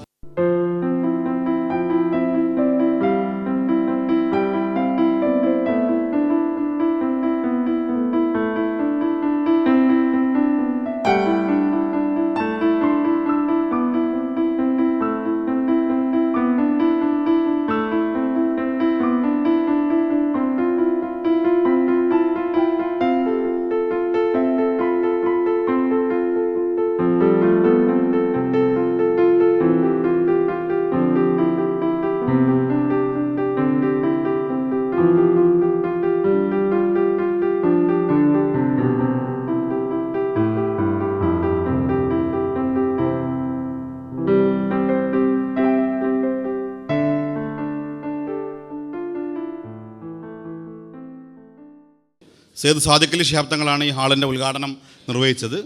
2019 നമുക്കറിയാം കൊറോണയിലേക്ക് 2020 നമ്മൾ കൊറോണയിലേക്ക് കടന്നു. അതുമായി ബന്ധപ്പെട്ട പ്രശ്നങ്ങളും വിഷമങ്ങളും പ്രയാസങ്ങളൊക്കെ ആയി. അപ്പോൾ അങ്ങനെ മെല്ലെ മെല്ലെ പോയി. ഇപ്പോൾ അൽഹംദുലില്ലാ നമുക്കിവിടെ ഈ ട്രെയിനിങ് ഹാള് ഏകദേശം 200 പേർക്ക് ഇരിക്കാവുന്ന ട്രെയിനിങ് ഹാള്, ഇവിടെ 50 പേർക്ക് താമസിക്കാവുന്ന 50 ബെഡുകൾ ആ 4 മുറിക്കകത്തുണ്ട്. 50 പേർക്ക് താമസിക്കാവുന്ന ബെഡ്. ഇവിടെ 2 ബെഡ്റൂമുകൾ, നമ്മളെ ഗസ്റ്റുകൾക്കൊക്കെ താമസിക്കാവുന്ന, ഒരു പ്രോഗ്രാമൊക്കെ നടക്കുമ്പോൾ അതിഥികൾക്ക് ഇരിക്കാവുന്ന വിശ്രമിക്കാവുന്ന 2 ബെഡ്റൂമുകൾ. മുകളിൽ ഓഫീസ് റൂം. നേരെ നമ്മൾ നിസ്കരിച്ച ഹാള് നമ്മളത് നിസ്കാര റൂമായിട്ടും അതുപോലെ തന്നെ ഒരു ചെറിയ മീറ്റിംഗ് ഹാളായിട്ടും മൾട്ടിപർപ്പസ് ഹാളായിട്ട് അതും, അതിൻ്റെ മേലെ ഒരു ഭക്ഷണം കഴിക്കാനുള്ള ഡൈനിങ് ഹാളും, ഇങ്ങനെയുള്ള സംവിധാനങ്ങളാണ് ഇപ്പോൾ നിലവിലുള്ളത്. സ്നേഹാദരണീയരായ നമ്മുടെ വേദിയിലുള്ള പ്രിയപ്പെട്ട ഗഫൂറാജി, അഷ്റഫ് സാഹിബ് തുടങ്ങി പഞ്ചായത്ത് മുസ്ലിം ലീഗിൻ്റെ കർമ്മോത്സുകരായ പ്രവർത്തകർ, നേതാക്കൾ, സംഘാടകർ, വളരെ നേരത്തെ ആരംഭിച്ച ഈ ക്യാമ്പിൽ ഒട്ടനവധി കാര്യങ്ങൾ ചർച്ച ചെയ്തിട്ടുണ്ടാകും എന്ന് ഞാൻ മനസ്സിലാക്കുന്നു. എന്നെ ഏൽപ്പിച്ചിരിക്കുന്ന ദൗത്യം മുസ്ലിം ലീഗ് പൈതൃകം, വിശ്വാസം എന്ന കാര്യമാണ്. അതു സംബന്ധമായി ഏതാനും ചില കാര്യങ്ങൾ മാത്രം എൻ്റെ സദസ്സിനെ ബോധ്യപ്പെടുത്തുക എന്ന കടമയാണ് ഞാൻ ഏറ്റെടുത്തിട്ടുള്ളത്. അള്ളാഹു തൗഫീക്ക് നൽകട്ടെ. മുസ്ലിം ലീഗ് രാഷ്ട്രീയത്തെക്കുറിച്ചും മുസ്ലിം ലീഗിൻ്റെ രാഷ്ട്രീയപരമായ ഇടപെടലുകളെക്കുറിച്ചുമൊക്കെ എന്നെക്കാളേറെ വളരെ വ്യക്തമായ ധാരണയും അറിവുമുള്ള ആളുകളാണ് എൻ്റെ മുമ്പിലുള്ളത് എന്നെനിക്കറിയാം. അതുകൊണ്ട് തന്നെ മുസ്ലിം ലീഗിൻ്റെ അടിത്തറയെക്കുറിച്ച് ആഴത്തിൽ ഒരു വിശകലനം ആവശ്യമുണ്ടാകും എന്നെനിക്ക് തോന്നുന്നില്ല.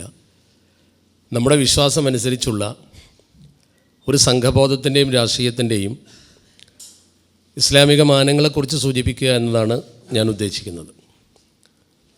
പരിശുദ്ധ പ്രവാചകർ വളരെ ഗൗരവത്തോടു കൂടി സൂചിപ്പിച്ചൊരു കാര്യമാണ് മൻ ഫാറക്കൽ ജമാഅത്ത വസ്തദല്ലൽ ഇമാറത്ത. വളരെ പ്രധാനപ്പെട്ട ഒരു വാക്കാണത്.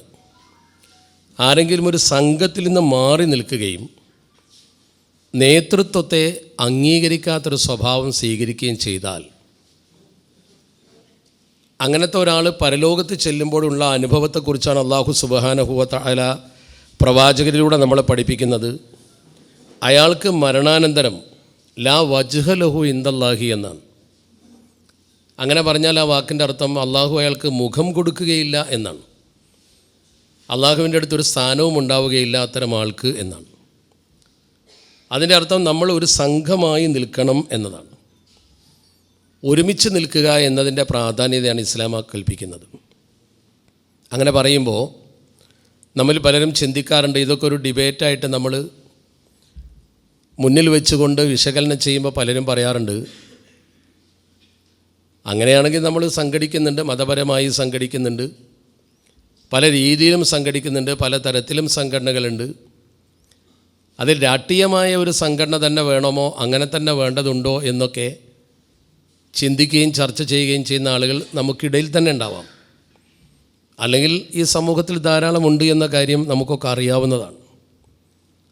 അങ്ങനെ നമ്മൾ അതിനെക്കുറിച്ച് വിശകലനം ചെയ്യുമ്പോൾ നമ്മളൊക്കെ മനസ്സിലാക്കേണ്ട ഒരു കാര്യം, നമ്മുടെ പൂർവികരായ നേതാക്കൾ ഇങ്ങനെ ഒരു രാഷ്ട്രീയ സംഘശക്തിക്ക് രൂപം നൽകുമ്പോൾ അവർ വളരെ ദീർഘദൃഷ്ടിയോടു കൂടിയാണ് ഇത് രൂപം നൽകിയിട്ടുള്ളത് എന്ന് ഇന്നത്തെ ചില സാഹചര്യങ്ങൾ മനസ്സിലാക്കിയാൽ നമുക്ക് കൂടുതൽ ബോധ്യപ്പെടും.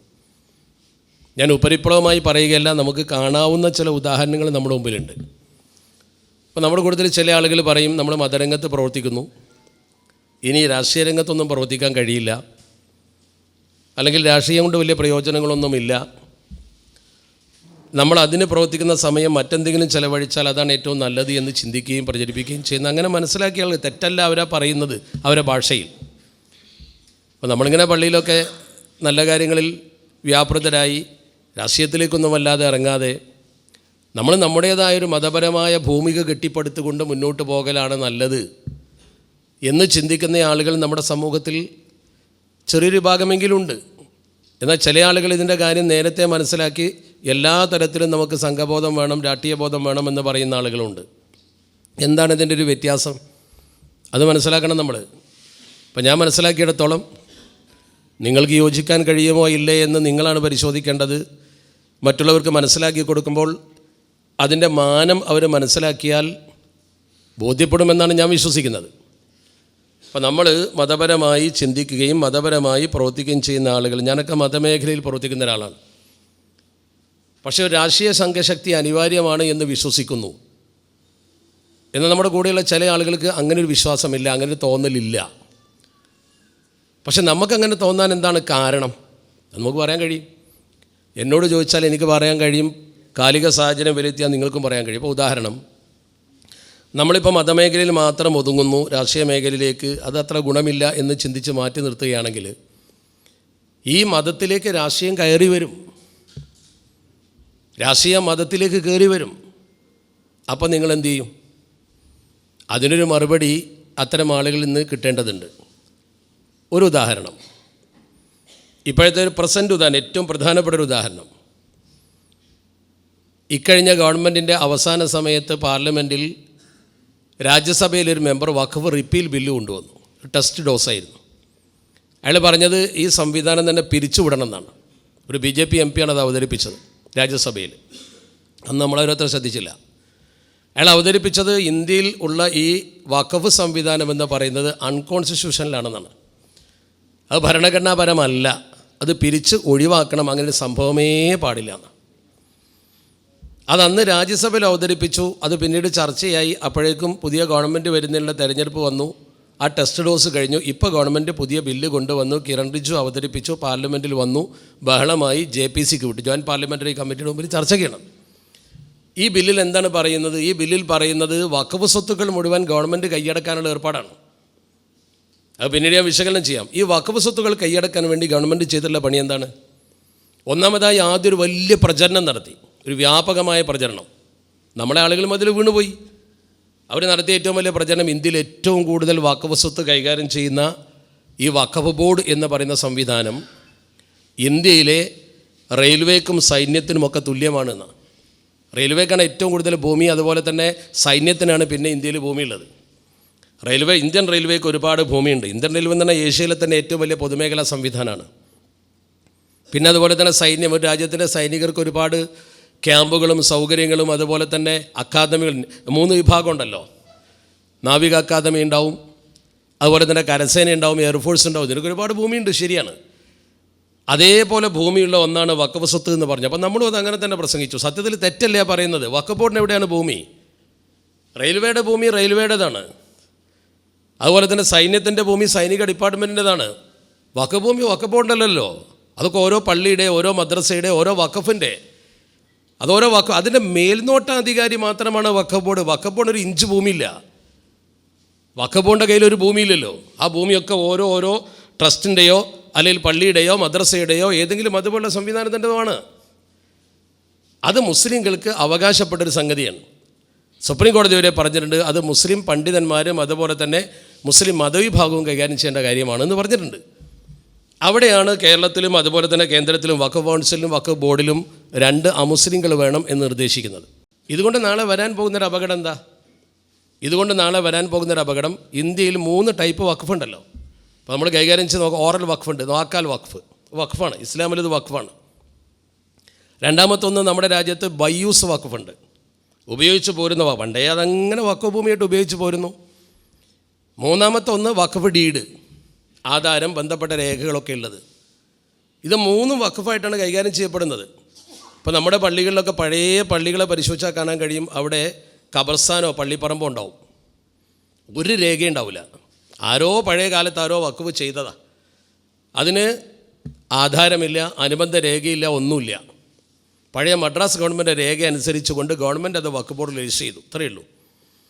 ഇനിയിപ്പോൾ പറയുന്നത് ഈ നിയമം പാസ്സായാൽ 6 മാസത്തിനകം ഒരു ഭൂമി വഖഫ് ബോർഡിൻ്റെതാണ് അല്ലെങ്കിൽ വഖഫിൻ്റേതാണെന്ന് തെളിയിക്കണമെങ്കിൽ ആരാണ് വഖഫ് ചെയ്തത്, എന്നാണ് വഖഫ് ചെയ്തത്, എന്തിനാണ് വഖഫ് ചെയ്തത്, അതിൻ്റെ അളവടക്കം അപ്ലോഡ് ചെയ്യണം.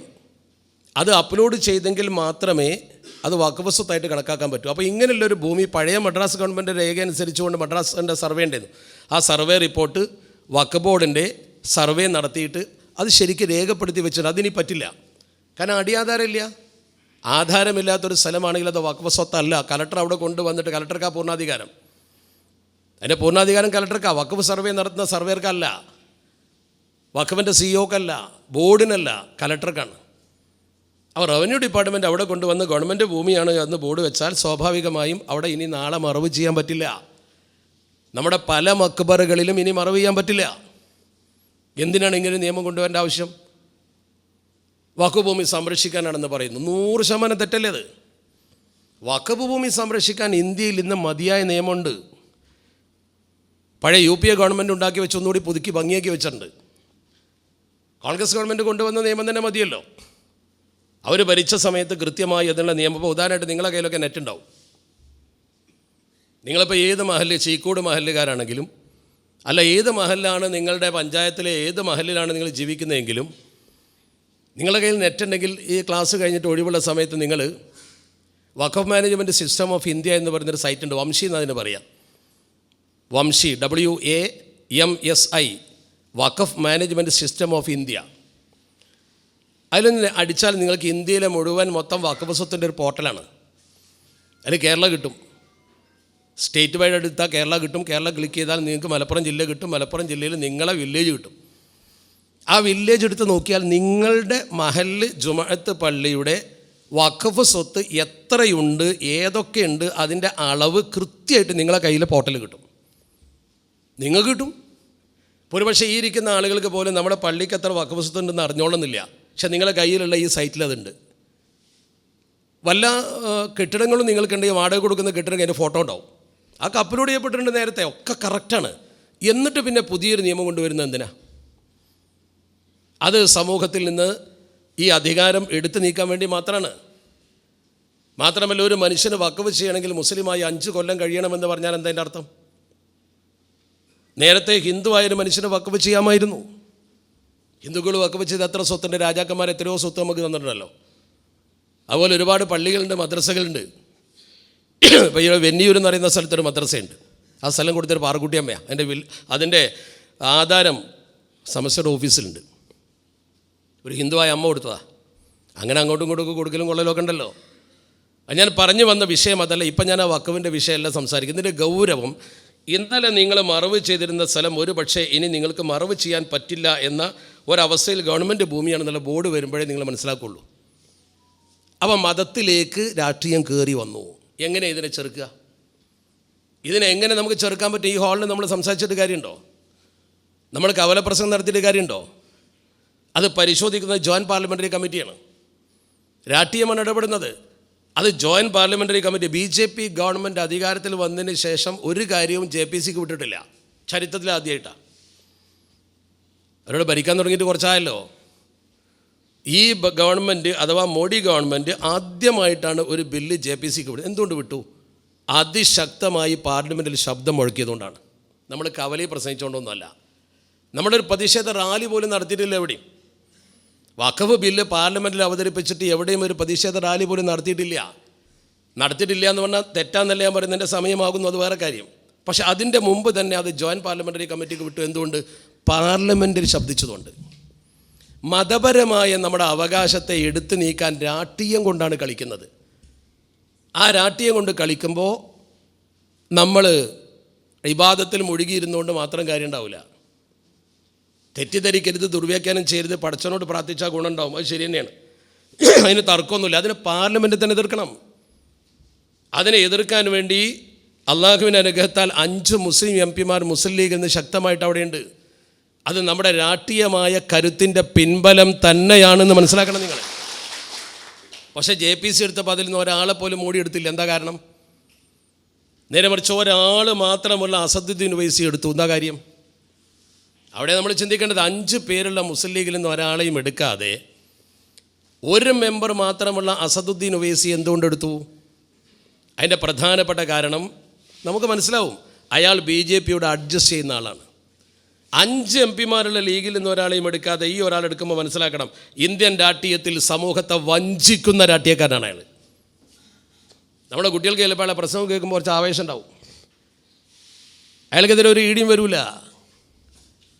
ഞാനതിലേക്ക് പോകുന്നില്ല. പക്ഷേ നമുക്കിത് ബുദ്ധിപൂർവ്വം മനസ്സിലാക്കണം. അപ്പം നമ്മുടെ കാര്യത്തിന് നമ്മൾ ഈ മതപരമായ വിഷയത്തിന് ശക്തമായ നിലപാട് സ്വീകരിക്കേണ്ടി വരും. ഇനി മറ്റൊരു ഉദാഹരണം നോക്ക് നിങ്ങൾ.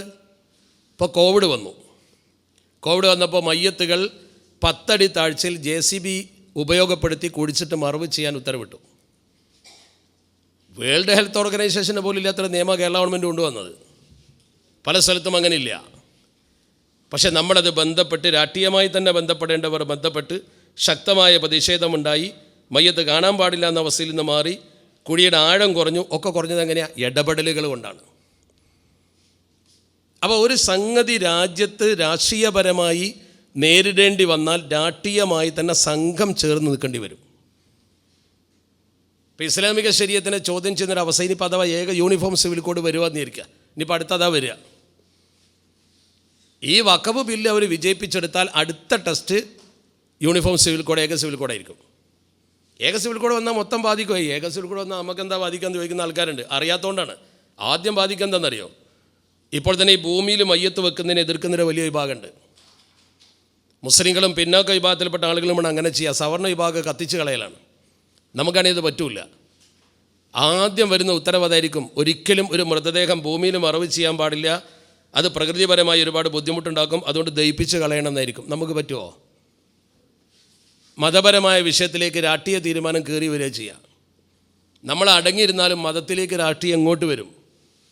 അപ്പോൾ നമുക്കൊരു രാഷ്ട്രീയ കാഴ്ചപ്പാടുണ്ടാവുകയും നമ്മുടെ അന്തസ്സിനെയും അഭിമാനത്തെയും ഇസ്സത്തിനെയും ചോദ്യം ചെയ്യുമ്പോൾ അതിനെ ചെറുക്കാൻ നമ്മൾ മുന്നോട്ട് വരികയും ചെയ്താൽ പ്രശ്നം ഉണ്ടാവില്ല.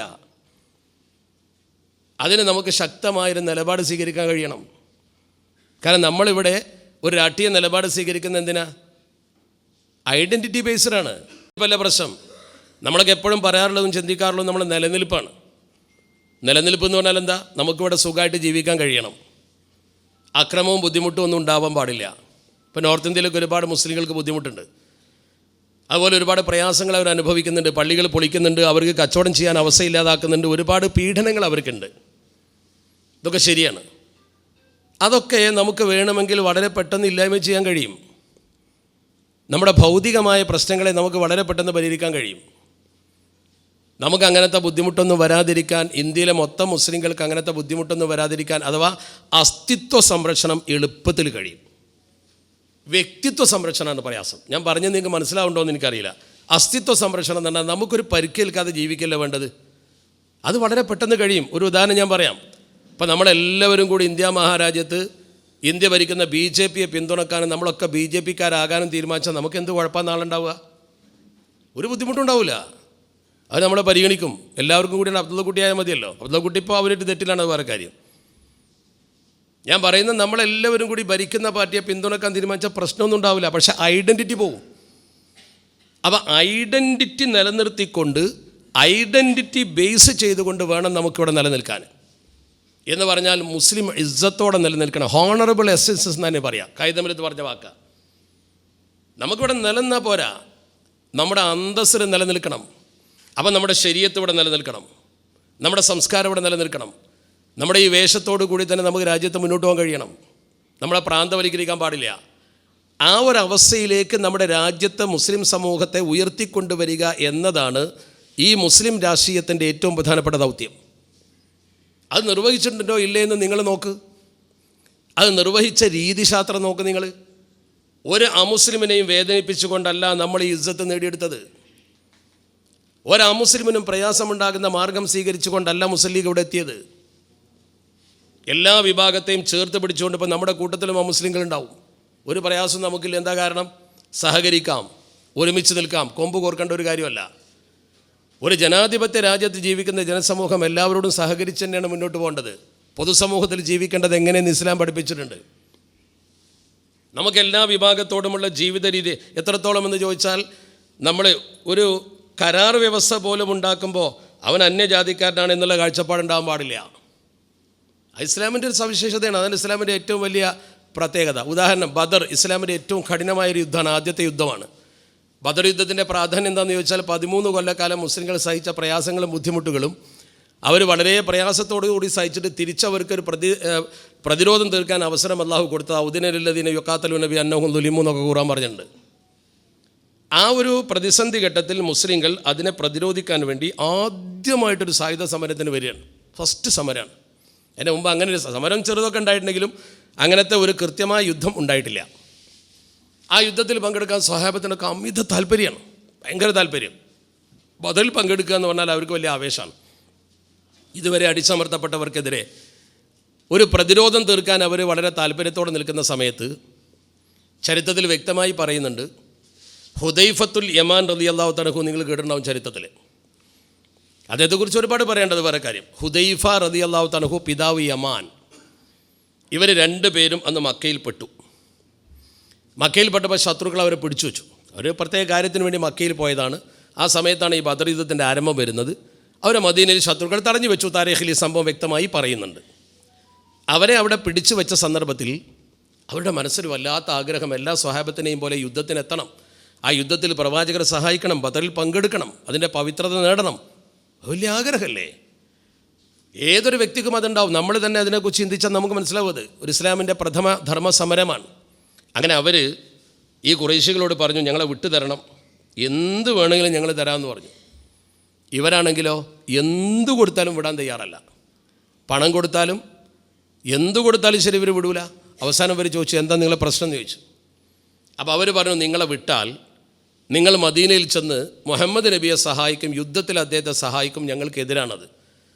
അതുകൊണ്ട് രണ്ടുപേരെങ്കിലും അങ്ങോട്ട് പോകുന്നത് തടഞ്ഞ് ഇവിടെ നിർത്തി യുദ്ധം കഴിഞ്ഞിട്ട് വിടാം, വേറെ പ്രശ്നമൊന്നും ഞങ്ങൾക്ക് നിങ്ങളോടില്ല എന്നുള്ളതാണ് സമീപനം. ഇവർക്കാണെങ്കിലോ യുദ്ധത്തിന് പോകലാണ് ഇവരെ താല്പര്യം. അവസാനം ഇവർ തമ്മിൽ വാക്കുകൾ കൊണ്ട് അങ്ങോട്ടും ഇങ്ങോട്ടും കൈമാറി എന്ത് പറഞ്ഞിട്ടും സമ്മതിക്കില്ല. അവസാനം ഖുറൈശികൾ ഇവർ വല്ലാതെ അഭ്യർത്ഥിച്ചപ്പോൾ പറഞ്ഞൊരു വാക്കുണ്ട്, അതാണ് നമ്മൾ മനസ്സിലാക്കേണ്ടത്.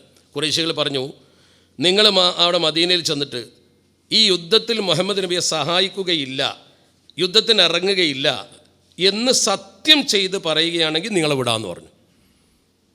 അപ്പോൾ അമുസ്ലിങ്ങളായ ഇസ്ലാമിൻ്റെ ശത്രുക്കളായ ഖുറൈശികളല്ലേ, അവരോട് അങ്ങനെ ഒരു വാക്ക് കൊടുത്തിട്ടെങ്കിൽ യുദ്ധത്തിൽ പോയി കൂടണം എന്നാണ് അവരുടെ താല്പര്യം. അമുസ്ലിങ്ങളല്ലേ, അവരോട് അങ്ങനെ പറയാമല്ലോ. ഒരു സത്യം ചെയ്തു, ശരി ഞങ്ങൾ പോകുന്നില്ല, ഞങ്ങളൊന്ന് വിട്ട് കിട്ടിയാൽ മതി എന്ന് പറഞ്ഞു. അങ്ങനെ വിട്ട് നേരെ ഇവർ മദീനയിൽ ആ യുദ്ധത്തളത്തിലേക്ക് ഓടിയെത്തി പരിശുദ്ധ പ്രവാചകരെ കാണുന്ന രംഗം ചരിത്രത്തിലുണ്ട്. നബി തങ്ങളോട് പറഞ്ഞു, അവർ കാരണങ്ങളൊക്കെ പറഞ്ഞു. കാരണങ്ങൾ പറഞ്ഞ കൂട്ടത്തിലൊരു കാര്യം പറഞ്ഞു, ഞങ്ങൾ യുദ്ധത്തിന് വേണ്ടി മാത്രം വന്നതാ, പക്ഷേ ഞങ്ങൾ യുദ്ധത്തിന് ഇറങ്ങുകയില്ല എന്നൊരു സത്യം ഈ ഖുറൈശികളോട് ചെയ്തിട്ടുണ്ട്. അവർ ആ മുസ്ലിങ്ങളാണല്ലോ, അവരോട് യുദ്ധം ചെയ്യൽ നമ്മുടെ കടമയുമാണല്ലോ ഇപ്പോൾ. അപ്പോൾ അങ്ങനെ ഒരു വാക്ക് ചെയ്തിട്ടുണ്ട്. അപ്പോൾ നബി തങ്ങൾ ചോദിച്ചു, ആ മുസ്ലിങ്ങളോട് നിങ്ങളങ്ങനെ വാക്ക് കൊടുത്തു. നബി തങ്ങൾ അവരോട് പറഞ്ഞ വാക്ക്, അതാണ് ഇസ്ലാമിൻ്റെ ക്രെഡിബിലിറ്റി. അള്ളാഹുവിൻ്റെ പരിശുദ്ധ തിരുദൂതർ അഷ്റഫുൽ ഖൽക്ക് മുഹമ്മദ് മുസ്തഫ സ്വല്ലല്ലാഹു അലൈഹി വസല്ലമ തങ്ങൾ പറഞ്ഞ വാക്കെന്താ അറിയോ? അവരോട് കൊടുത്ത വാക്ക് പാലിക്കണം, നിങ്ങൾ യുദ്ധക്കളത്തിലേക്ക് ഇറങ്ങരുത്. നഫീ ബി അഹ്ദിഹിം, അവർക്ക് കൊടുത്ത വാക്ക് നമുക്ക് പാലിക്കണം. വനസ്തഈനു അലൈഹിം ബില്ലാഹ്, അവർക്കെതിരെ നിങ്ങൾ അള്ളാഹുവിൻ്റെ സഹായം തേടി, അതാ യുദ്ധം ജയിക്കാൻ ദ്വാരന്നോ കളത്തിലേക്ക് ഇറങ്ങണ്ട, മാറ്റി നിർത്തി. എന്തേ കാര്യം? കരാറ് പാലിക്കണം. ഇസ്ലാമിൻ്റെ ശത്രുക്കളായ ഖുറൈശികളോടാണ് ഈ കരാർ, എന്നിട്ടും അത് പാലിക്കാനാണ് പറഞ്ഞത്. അതാണ് ഇസ്ലാം, അതാണ് മുസ്ലിം. ആ മുസ്ലിം ഒരു സംഘർഷത്തിൻ്റെ പാത സ്വീകരിച്ചുകൊണ്ടുമല്ല ഇവിടെ എത്തിയത്, മാന്യതയുടെ പാത സ്വീകരിച്ചുകൊണ്ടാണ്. ക്രെഡിബിളാണ് മുസ്ലിം. അങ്ങനത്തെ മുസ്ലിങ്ങൾ ഇവിടെ ഈ സംഘശക്തി കൊണ്ട് നേടിയെടുത്തത് എന്തെന്നുള്ള ചോദ്യത്തിൻ്റെ ഒന്നാമത്തെ മറുപടി, ഇന്ന് ഇന്ത്യയിൽ ഏകദേശം ഒരു 25 കോടി മുസ്ലിങ്ങളിൽ അധികം ഉണ്ടാവും. 20 കോടി എന്നൊക്കെ നമ്മൾ വെറുതെ പറയാം. 25 കോടിയിലധികം മുസ്ലിങ്ങൾ ഇന്ത്യയിലുണ്ട്, ഉറപ്പാണത്. ശരിയായ കാനശിമേരി നടന്നാൽ അത് അതിനേക്കാൾ കൂടും. ആ 25 കോടിയിൽ 1 കോടി മുസ്ലിമേ കേരളത്തിലുള്ളൂ. 1 കോടി തന്നെ തികയില്ല, അത് വേറെ കാര്യം. എന്നാൽ 1 കോടി എന്ന് നമുക്ക് സൗകര്യത്തിന് പറയാം. 24 കോടി മുസ്ലിങ്ങളും കേരളത്തിൻ്റെ പുറത്താണ്. 25 കോടി മുസ്ലിങ്ങൾ ഇന്ത്യയിലുണ്ടെങ്കിൽ 24 കോടിയും കേരളത്തിൻ്റെ പുറത്താണ്. ആ 24 കോടിയും അനുഭവിക്കാത്ത കെട്ടുറപ്പും ഭദ്രതയും അവകാശബോധവും അന്തസ്സും ഈ 1 കോടിയിൽ താഴെയുള്ള നമ്മൾ അനുഭവിക്കുന്നുവെങ്കിൽ അതിൻ്റെ കാരണം നമ്മുടെ സംഘശക്തി തന്നെയാണെന്ന് പറയേണ്ടി വരും. അതാണ് നമ്മുടെ വിശ്വാസത്തിൻ്റെ ഭാഗമെന്ന് പറയുന്നത്. ഈ വിഷയത്തിൻ്റെ ഭാഗമായതുകൊണ്ട് ഞാനത് പറയുന്നത് വേറൊന്നും പറയാനില്ലാത്തതുകൊണ്ടല്ല. ഈ വിശ്വാസത്തിൽ നമ്മൾ ചിന്തിക്കേണ്ട പ്രധാനപ്പെട്ട കാര്യം അതാ. ഇവിടെ നമ്മൾ മനസ്സിലാക്കേണ്ട അതിപ്രധാനമായ കാര്യം, ഇങ്ങനെ ഒരു നേതൃത്വത്തിൻ്റെ പിന്നിൽ നമ്മൾ നിൽക്കുമ്പോൾ ഈ ജമാഅത്ത് അഥവാ ഈ സംഘശക്തി എത്രത്തോളം പ്രധാനമാണെന്ന് ഇസ്ലാം പറഞ്ഞിട്ടുണ്ട്. വളരെ ഗൗരവത്തിലൊരു നിർദ്ദേശം ഖുർആൻ പറഞ്ഞിട്ടുണ്ടല്ലോ, അതീഉല്ലാഹ വ അതീഉർ റസൂല വ ഉലിൽ അംരി മിൻകും എന്നാണ്. നിങ്ങൾ അള്ളാഹുവിനെ അനുസരിക്കണം, അള്ളാഹുവിൻ്റെ പരിശുദ്ധ പ്രവാചകരെയും അനുസരിക്കണം, നിങ്ങളെ കാര്യകർത്താക്കളെയും അനുസരിക്കണം എന്നാണ്. കാര്യകർത്താക്കൾ എന്ന് പറയുമ്പോൾ കാദിമാർ മാത്രമല്ല, നമ്മുടെ സമൂഹത്തിൽ ഈ ഉമ്മത്തിന് നേതൃത്വം കൊടുക്കുന്ന നമ്മുടെ രാഷ്ട്രീയ നേതാക്കൾ അടക്കമുള്ള ആളുകൾ ഉമറാ അതിൽ പെടുമെന്നാണ് മഹാന്മാർ പറയുന്നത്. തഫ്സീറിലുണ്ട്, ഉമറാ അതിൽ പെടും, ഉമറാ. അപ്പം നമ്മളെ നയിക്കുന്ന ഉമറാക്കൾ അതിൽ പെടും എന്ന് പറയുമ്പോൾ അതിൻ്റെ പ്രത്യേകത എത്ര, അത് നമ്മൾ ചിന്തിക്കണ്ടേ? ആ ഉമറാക്കൾ അവിടെ ഇസ്ലാം ഒരുപാട് കാര്യങ്ങൾ പറഞ്ഞിട്ടുണ്ട്.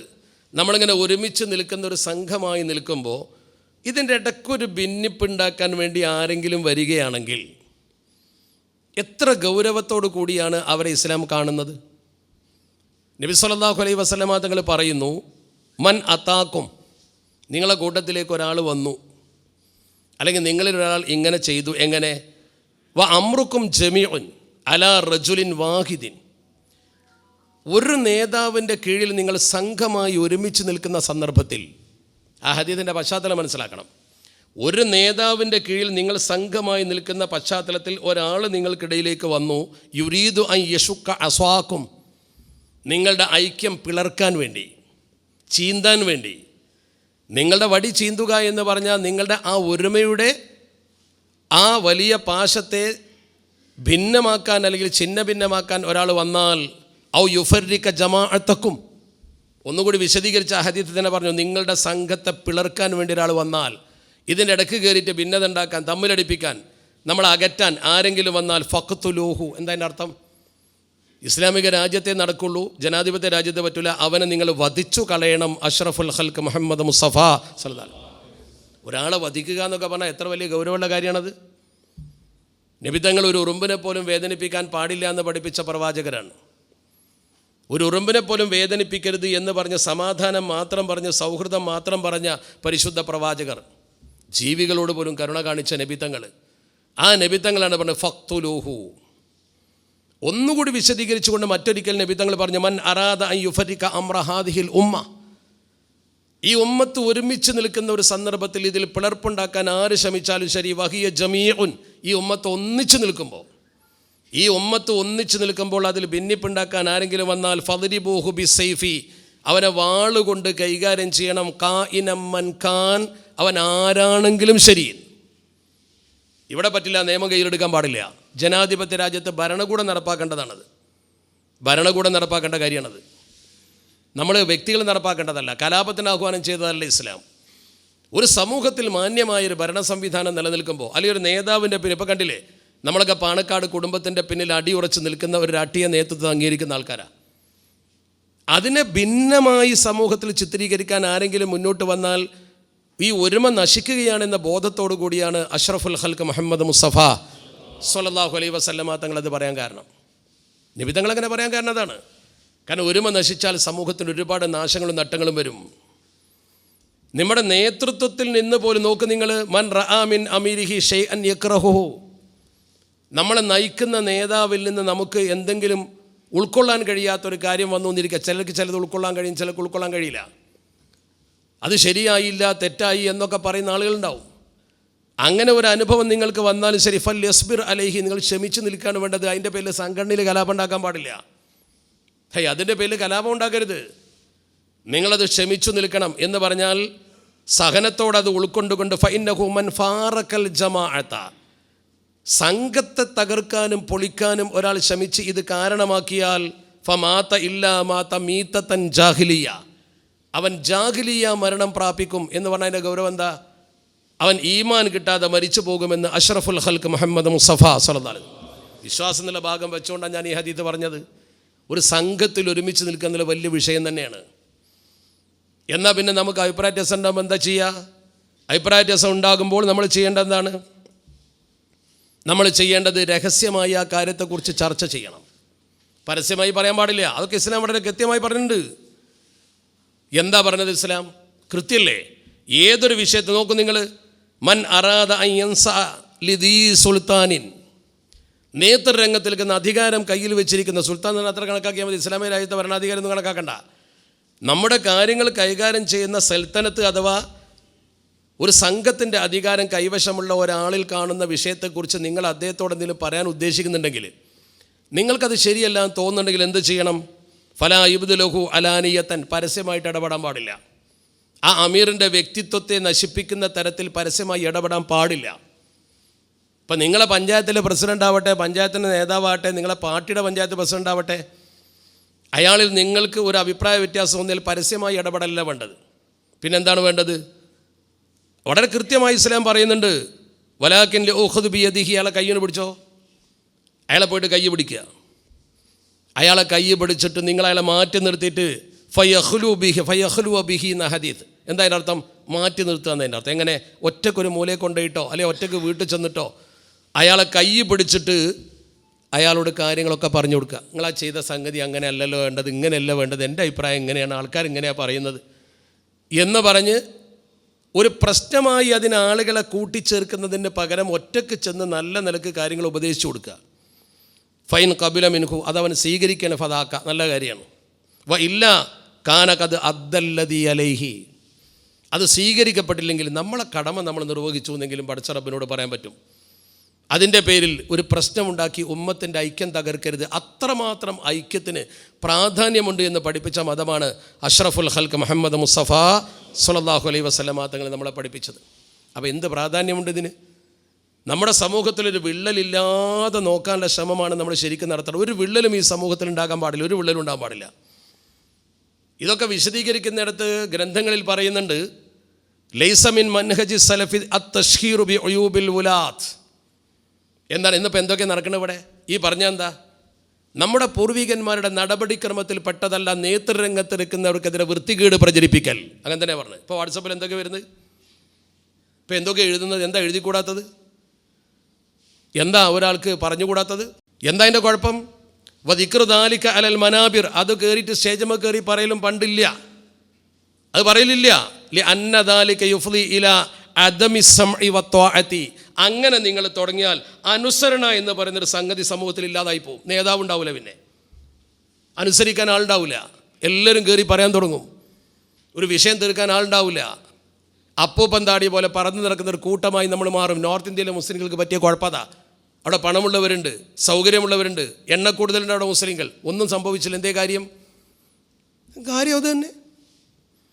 ഇന്ത്യ മഹാരാജ്യത്തിൻ്റെ പാർലമെൻറ്റിലേക്ക് കേരളത്തിൽ നിന്നാണ് 5 പേരെ പറഞ്ഞേക്കാൻ പറ്റിയത്. 15ഓളം നിയോജക മണ്ഡലങ്ങൾ ഇന്ത്യയിൽ മുസ്ലിം ഭൂരിപക്ഷ മണ്ഡലമുണ്ട്. എന്തേ അവിടെ നിന്നും മുസ്ലിം പ്രതിനിധികൾ ജയിച്ചു പോകാതിരുന്നത്? എന്തേ അങ്ങനെ സംഭവിക്കാതിരുന്നത്? പഠിക്കും നിങ്ങൾ. ഐക്യം നഷ്ടപ്പെട്ട ഒരു സമൂഹത്തിന് നേതൃത്വമില്ലാത്തപ്പോൾ സംഭവിക്കുന്ന ഒരു മൂല്യച്യുതിയുടെ ഭാഗമായിട്ടാണ് നമ്മളതിനെ കാണേണ്ടത്. നമ്മുടെ ഒരു ഐക്യത്തിനും ഒരുമക്കും വേണ്ടി ശ്രമിക്കുമ്പോൾ പരിശുദ്ധ ഖുർആൻ പറഞ്ഞ പോലെ അതിന് ചെവി കൊടുക്കലാണ് വേണ്ടത്. ഇന്നമാ കാന ഖൗലൽ മുഅ്മിനീന ഇദാ ദുഉ ഇലല്ലാഹി വറസൂലിഹി, അള്ളാഹുവും പരിശുദ്ധ പ്രവാചകനും കാണിച്ച മാർഗത്തിലേക്ക് ജനങ്ങളെ ക്ഷണിക്കപ്പെട്ടാൽ യഹ്കുമ ബൈനഹും, അവർക്കെതിരെ വിധി കൽപ്പിക്കാനും തീരുമാനമെടുക്കാനും അവരുടെ പ്രശ്നത്തിൽ ഇടപെടാനും ഒരു രീതി ഇസ്ലാം അവലംബിച്ചാൽ അന്തഖൂലു സമിഅനാ വഅതഅനാ എന്നാണ്. ഞങ്ങളത് അംഗീകരിക്കുന്നു എന്ന് പറയുന്നവരാണ് ഈ സമൂഹത്തിന് ആവശ്യമുള്ളവർ. പരിശുദ്ധ ഖുർആൻ പറയണം. ഞാനതിൻ്റെ വ്യാഖ്യാനത്തിലേക്കൊന്നും പോകുന്നില്ല.